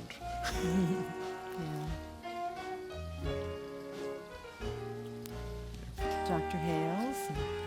I mean, accompanying one the of Queen the of Comus. silliest things the city ever did was to turn the auditorium into a casino, a temporary casino. Yeah, mayoral administrations long ago. Huh? Yeah. But the casino fixed all the bathrooms in the auditorium. It did. That made a huge difference after that. Yeah. Here's Comus in his cup. And Henri, at this point, I think it is only appropriate that we talk about a lovely passage from a beloved New Orleans historian. Oh, Perry Young's beautiful beginning to his preface to the Mystic Crew. Carnival is a butterfly of winter, whose last mad flight of Mardi Gras forever ends his glory. Another season is the glory of another butterfly, and the tattered, scattered fragments of rainbow wings are in turn the record of his day. Thank you, beautifully put. And we should remind everyone that Perry Young was a very beloved historian, and his book, The Mystic Crew, which chronicles Carnival, not only Comus, but some of the other early organizations too. It's very hard to come by. It's out of print, but it's a real keeper for your library. Comus and his kin. Comus and his kin. Yes, it was reprinted in 1969 by his daughter, Zuma. You can still get copies, but they are precious. Well, same thing. It's, again, at auctions.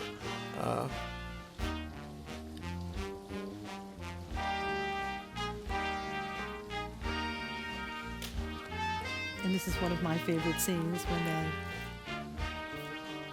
scepter simultaneously. Have to get everything together here.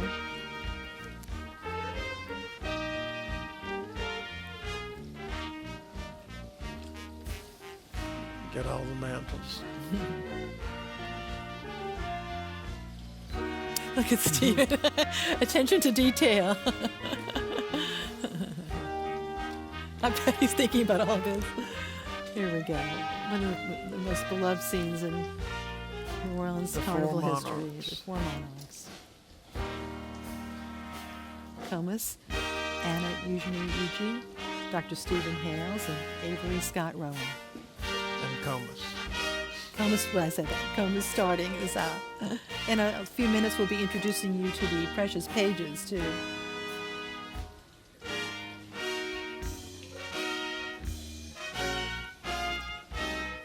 That's a good shot of the classic three plumes in Comus's helmet.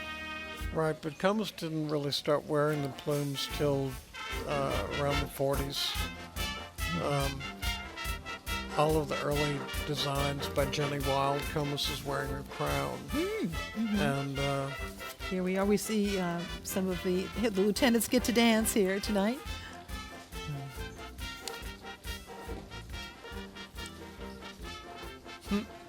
Very lively. This is the Jolly Coppersmith, which is a standard at the Comus Ball. The first call out.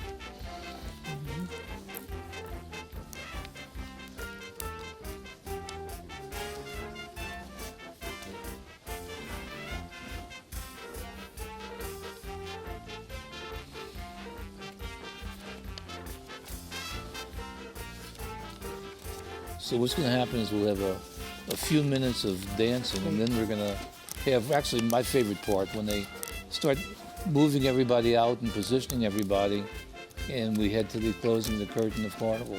This is the time that I always urge, my personal recommendation, that you watch this fortified by champagne and moon pies, because this is here, let's all join together in a communal effort and watch the end of Carnival.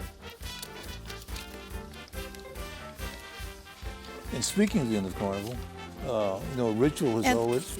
I'm sorry, pardon me for interrupting you, but we wanted to meet the Pages right now, and Mr. James McDowell Brady Jr., the son of Mr. and Mrs. James McDowell Brady Sr., and he is in the 5th grade at Isidore Newman School, and his mother, Caroline Monstead, was Queen of Comus in 1993, and Uncle Robert was Robert Monstead III was also involved in 1987.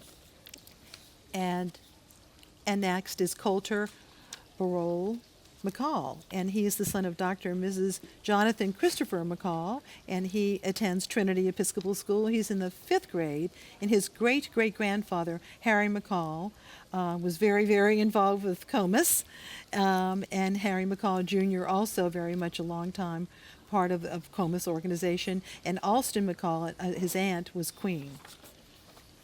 And his great aunt, Harry McCall's sister, Lily, was a beautiful queen of Comus. I think 1935.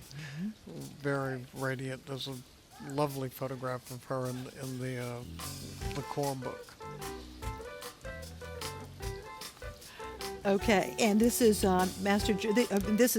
Comus has her 2 pages, and the Comus Queen's pages. Charles Frederick Seaman IV, the son of Mr. and Mrs. Charles Frederick Seaman III.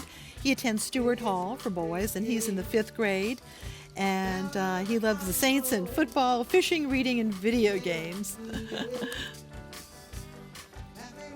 And then we have our final Comus Queen's page coming up in just a moment here. And that is John Mark Church IV, the son of Mr. and Mrs. John Mark Church III. And he's in the 5th grade, and he attends UMS Wright for Prep School in Mobile, Alabama. So he lives in Mobile. And his grandmother, Beverly Reese Church, was a maid in Comus. We know Bev Church, of course. Yes. And a great-great-uncle, Hughes Phillips Walmsley, was also very, very involved, and he was captain. But the lineage is long. Myra Semmes Walmsley Loker was queen in 1908. And the list is, as I said, a long one. Their family has been many years involved with The Walmsley family has Comus. been incredibly involved with not only with queens but captains. Yes, absolutely, the name. And memories of being the Queen of Comus are indelibly etched with some young ladies and are made even more special when they are shared. Here's my interview with this year's Queen of Comus, Avery Scott Rowan.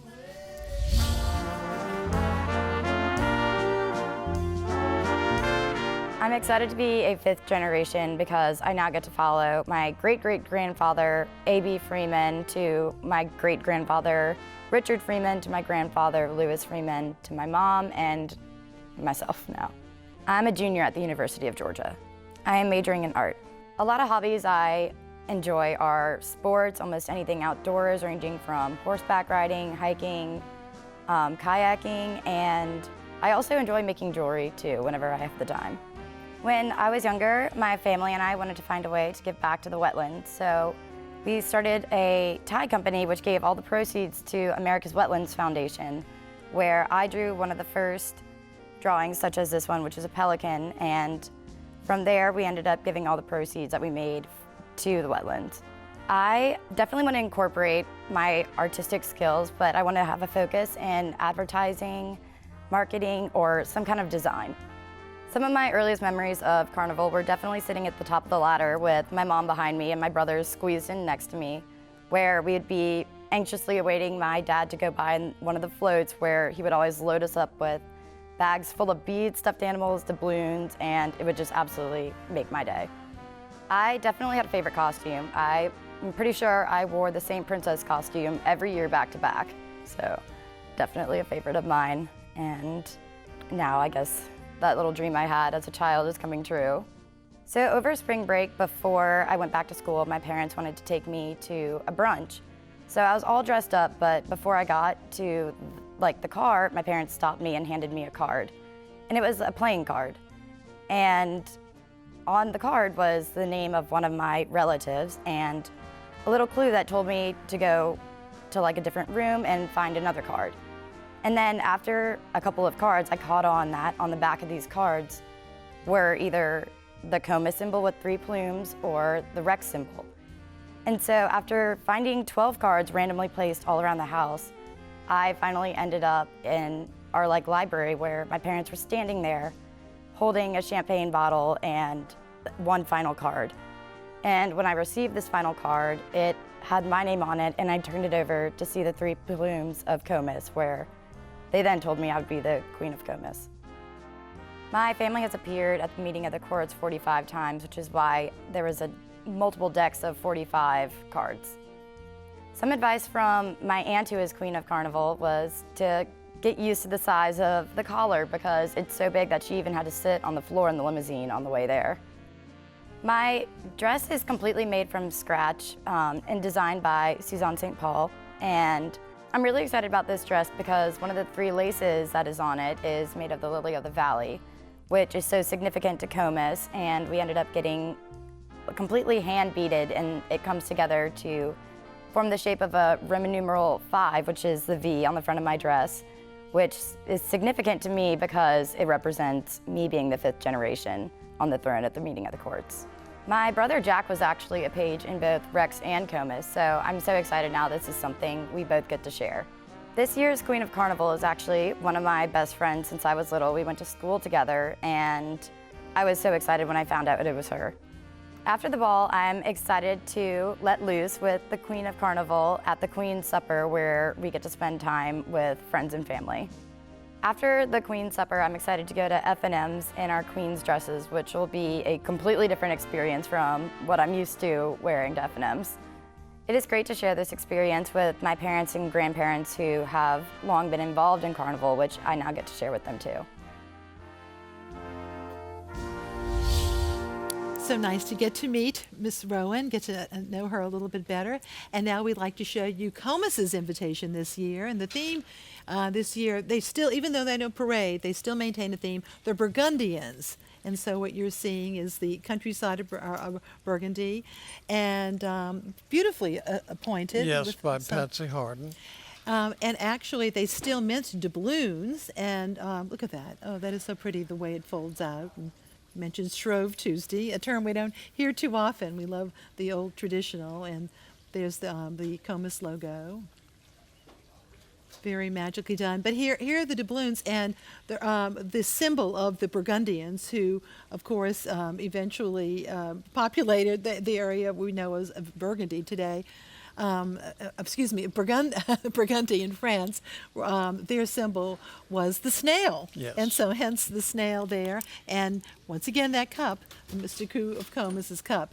And this year, their favor, and this is by actually the Comus's favor himself. This is his pin that he gives out to his friends and family, and it's depicting the mask. The mask and the tri-plume. The tri-plumes. And also this year, the Queen had her own pin, which we'll show you. But before we do that, let me show you. This is Comus's favor, and the lovely turquoise metal and the rhinestones. And it's a snail, escargot from Burgundy, and beautifully appointed.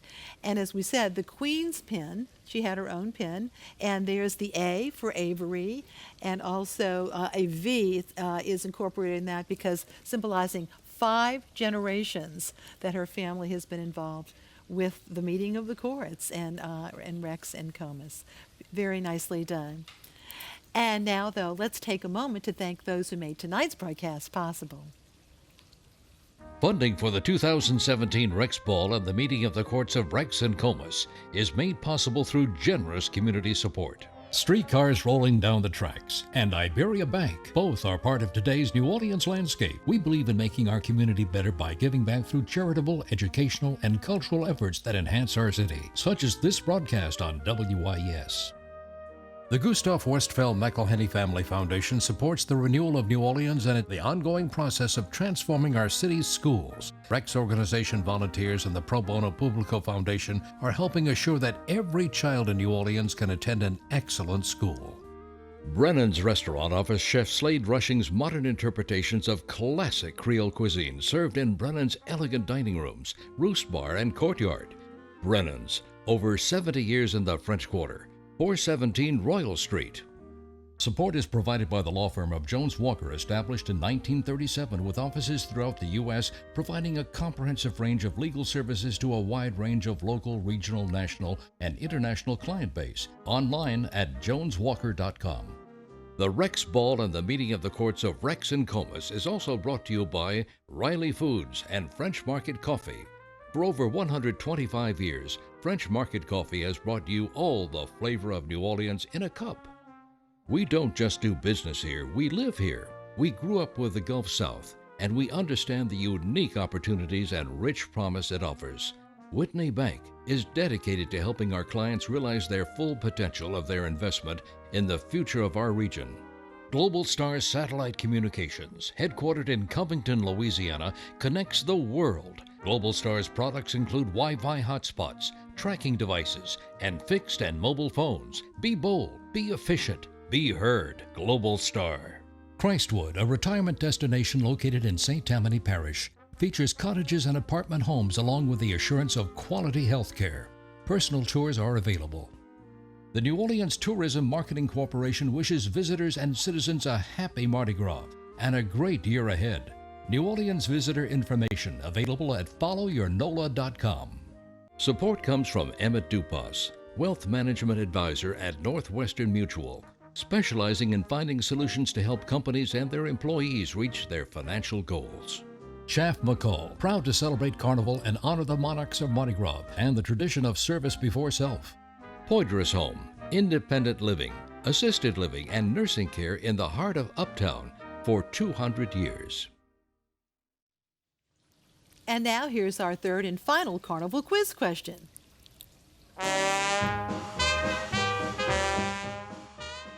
And now our final quiz question. Name the past and present locations of where Rex toasts his queen during the parade. You can email your answers to carnivalquiz@wys.org, or you can mail your entry to Carnival Quiz, WYS TV, 916 Navarre Avenue, New Orleans, Louisiana, 70124. The deadline to receive the entries is Monday, March the 6th at 5 p.m.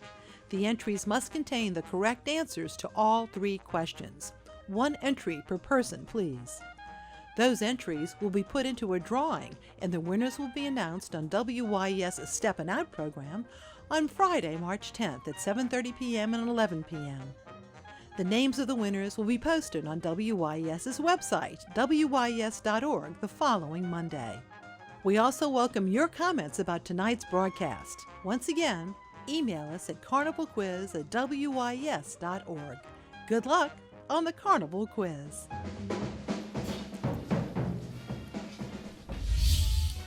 And we're back at Comus, and we see folks on the dance floor. As Errol said, it's the Jimmy Maxwell Orchestra on this side as well. And it's just great to see the costumes, and of course the maids and members of the court dancing as well. And there's the Comus captain in charge, and probably not too far from clearing the dance floor, huh? Right. Yeah. Exactly. So as we said, that the what we'll be seeing, the closing of the curtain, is the last formal act of the carnival season. To me, it's a very moving ceremony, especially as we see the monarchs leave and the gestures they make. The last public gesture of carnival is when the police go down the French Quarter, and we're talking to Mayor Landrieu a while ago, and this morning he rode a horse at the lead of the Zulu parade, and he's riding a horse again tonight because he's going to ride a horse with the police in terms of clearing the crowd, and they're very good at that. But you know, you can stay in the quarter, you can do what you want, but you got to be moving. You can't be loitering, and so sooner or later people say, well, no, maybe I should go home. Well, the other grand thing too is when as the curtain closes, the Comus captain and his lieutenants bow. They take a bow, sort of underscoring the theatrical nature of the entire evening. It's theater, it's art. It is a mix of all. And it's a curtain closing. Yes.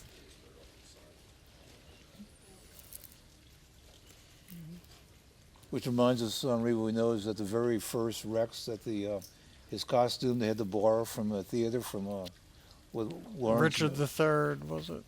Yeah, it was Lawrence Barrett, who was a Shakespearean actor, was in town, and they didn't have costumes, and so they wouldn't borrow a Richard III costume, and so that's what the first Rex wore. He was riding a horse in that parade.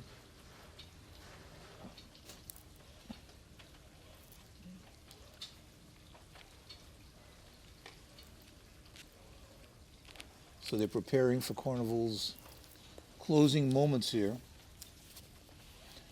And we should point out, though, that you would think, since Comus is the host, that he would be the last to leave, but he won't be, won't he, will he? He's the first. Comus leaves first. Well, again, when you're dealing with a god, the protocol is tricky. So I think a god trumps a king.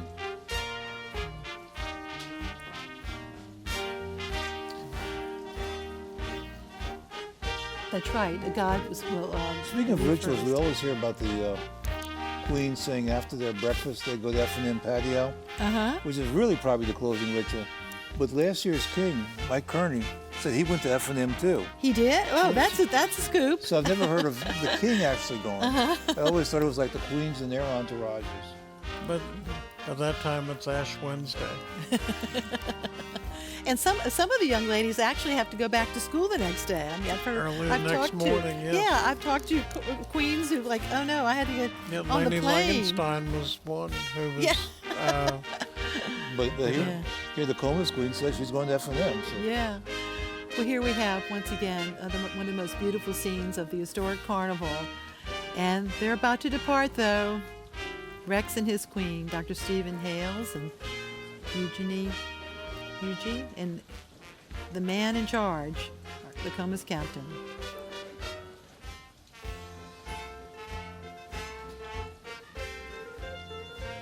If ever we've had a king in Rex who so appreciates the carnival memorabilia and the ephemera, and it's been Dr. Hales. Oh, yes. Just appreciates it and has brought it to the Rex Den, and he was very instrumental in getting the jewels from the Dorothy Wilmot granddaughters. And here we're seeing final moments of Miss Avery Scott Rowan and Comus himself with a big smile, and his cup, his cup full of magic, as you said already. Departing and saying goodbye to their well-wishers in the crowd, and here those of us watching. In the pages. Now, Peg, I know you've been to the rehearsals the day before the ball, and don't they have a stand-in for Comus? There is a stand-in for Comus. That's yes. how far to go with the secrecy. Rex participates, but there is a stand-in for Comus. His identity is not revealed until shortly before the ball to the crew. It's never revealed to the public.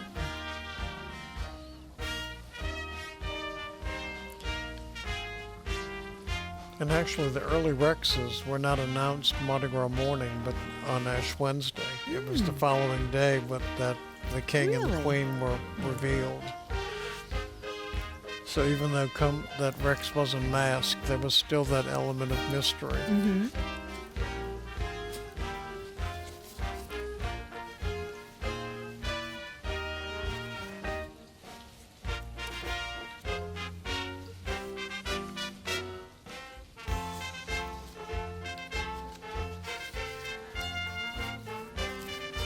Love the sight of the ladies in the white gloves clapping.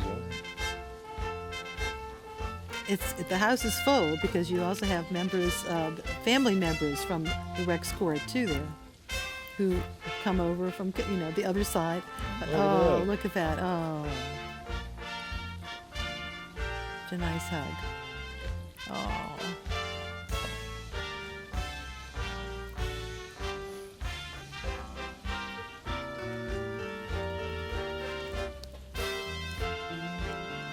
Well, Comus was embracing the captain who made him Comus. No, he was embracing the Rex captain, wasn't he? No, it was the captain. Yeah, it was the Comus captain.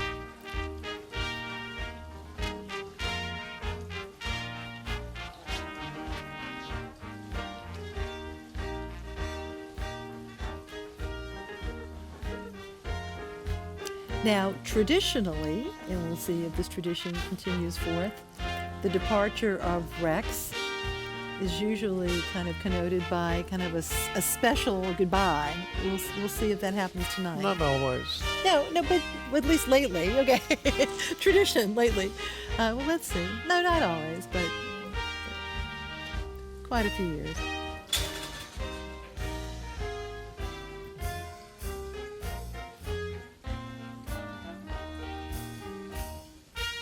Miss Yuji and Dr. Hales preparing for their departure.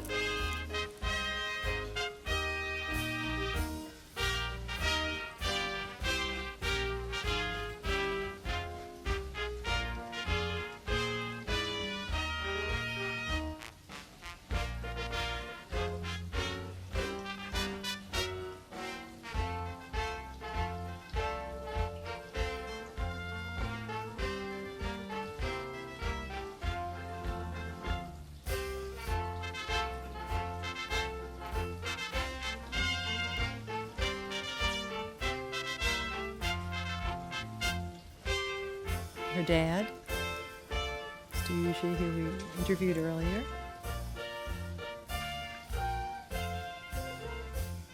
So even though it's Comus's house, Rex is last to leave.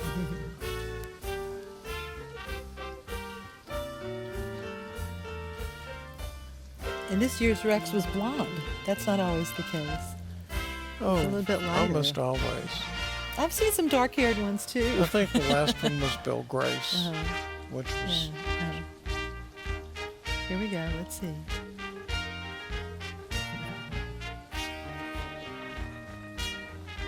Oh, just very heartfelt. Yes.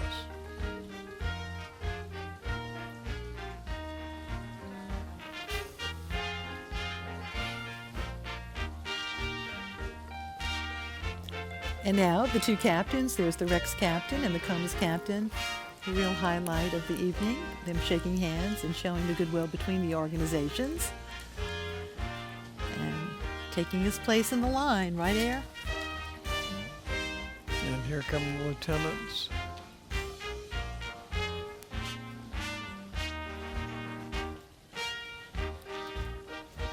So all the activity that started on the 12th night, on a cold, rainy night, to begin the carnival season, comes There to we an end go. here. And a beautiful day. Closing the curtain and Mardi Gras next year, February 13th. So 15 days earlier than this year. The Mystic Crew of Comus. Yes, MKC. There we go. The logo, the Mystic Crew of Comus, and the cup.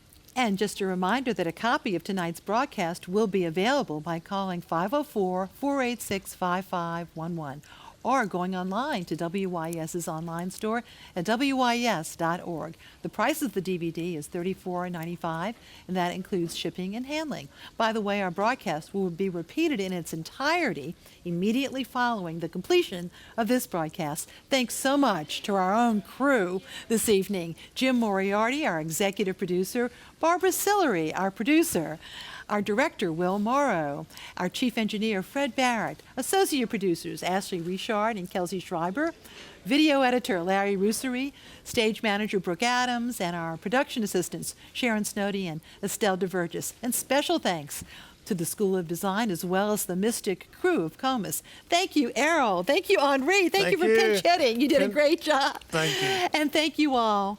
And thanks for helping us share this broadcast with our viewers. And statewide, we appreciate you all watching as well. And thanks to all of you for watching. And now we leave you with George Schmidt singing and the New Leviathan Oriental Foxtrot Orchestra with the Anthem of Carnival, If Ever I Cease to Love. Good night and happy Mardi Gras. To my lover like a turtle dove, and swearing on my bended knees, if ever I cease to love, may sheep's heads grow on apple trees, if ever I cease to love, if ever I cease to love, if ever I cease to love, may the moon be turned to green leaves, if ever I cease to love.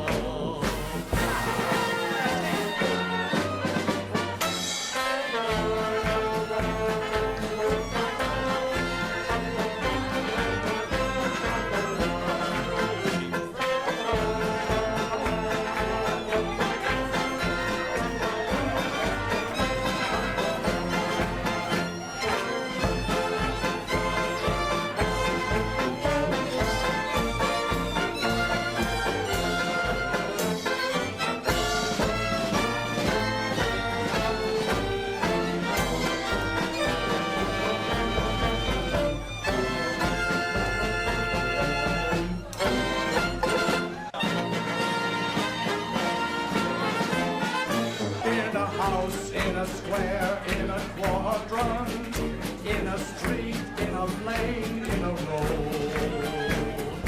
Turn to the left on the right hand, you see there my true loves of gold. I go there courting and crewing to my lover like a turtle dove, and swearing on my bended knees, if ever I cease to love, may sheep's heads grow on apple trees, if ever I cease to love, if ever I cease to love, if ever I cease to love, may the moon be turned to green leaves, if ever I cease to love.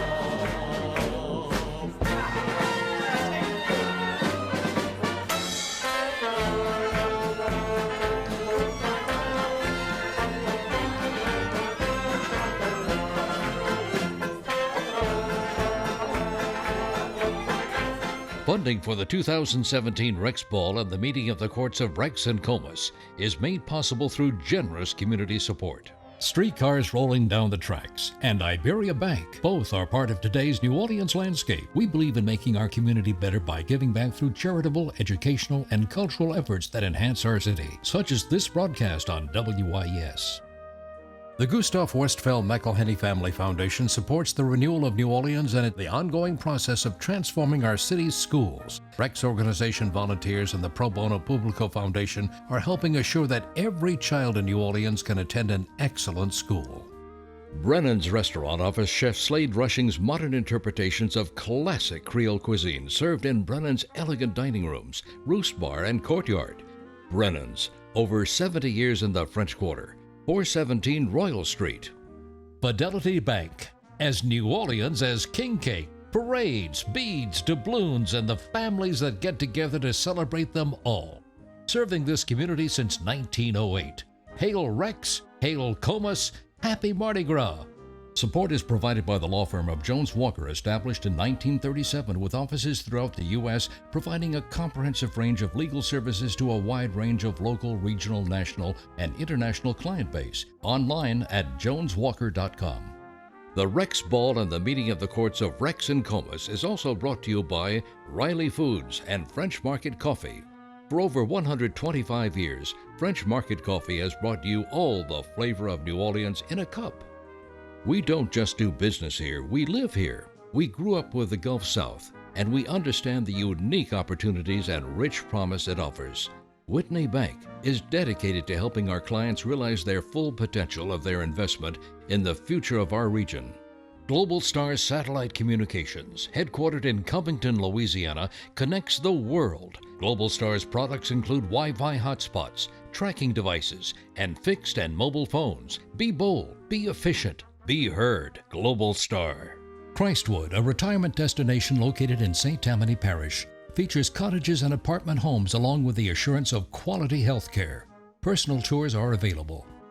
The New Orleans Tourism Marketing Corporation wishes visitors and citizens a happy Mardi Gras and a great year ahead. New Orleans visitor information available at followyournola.com.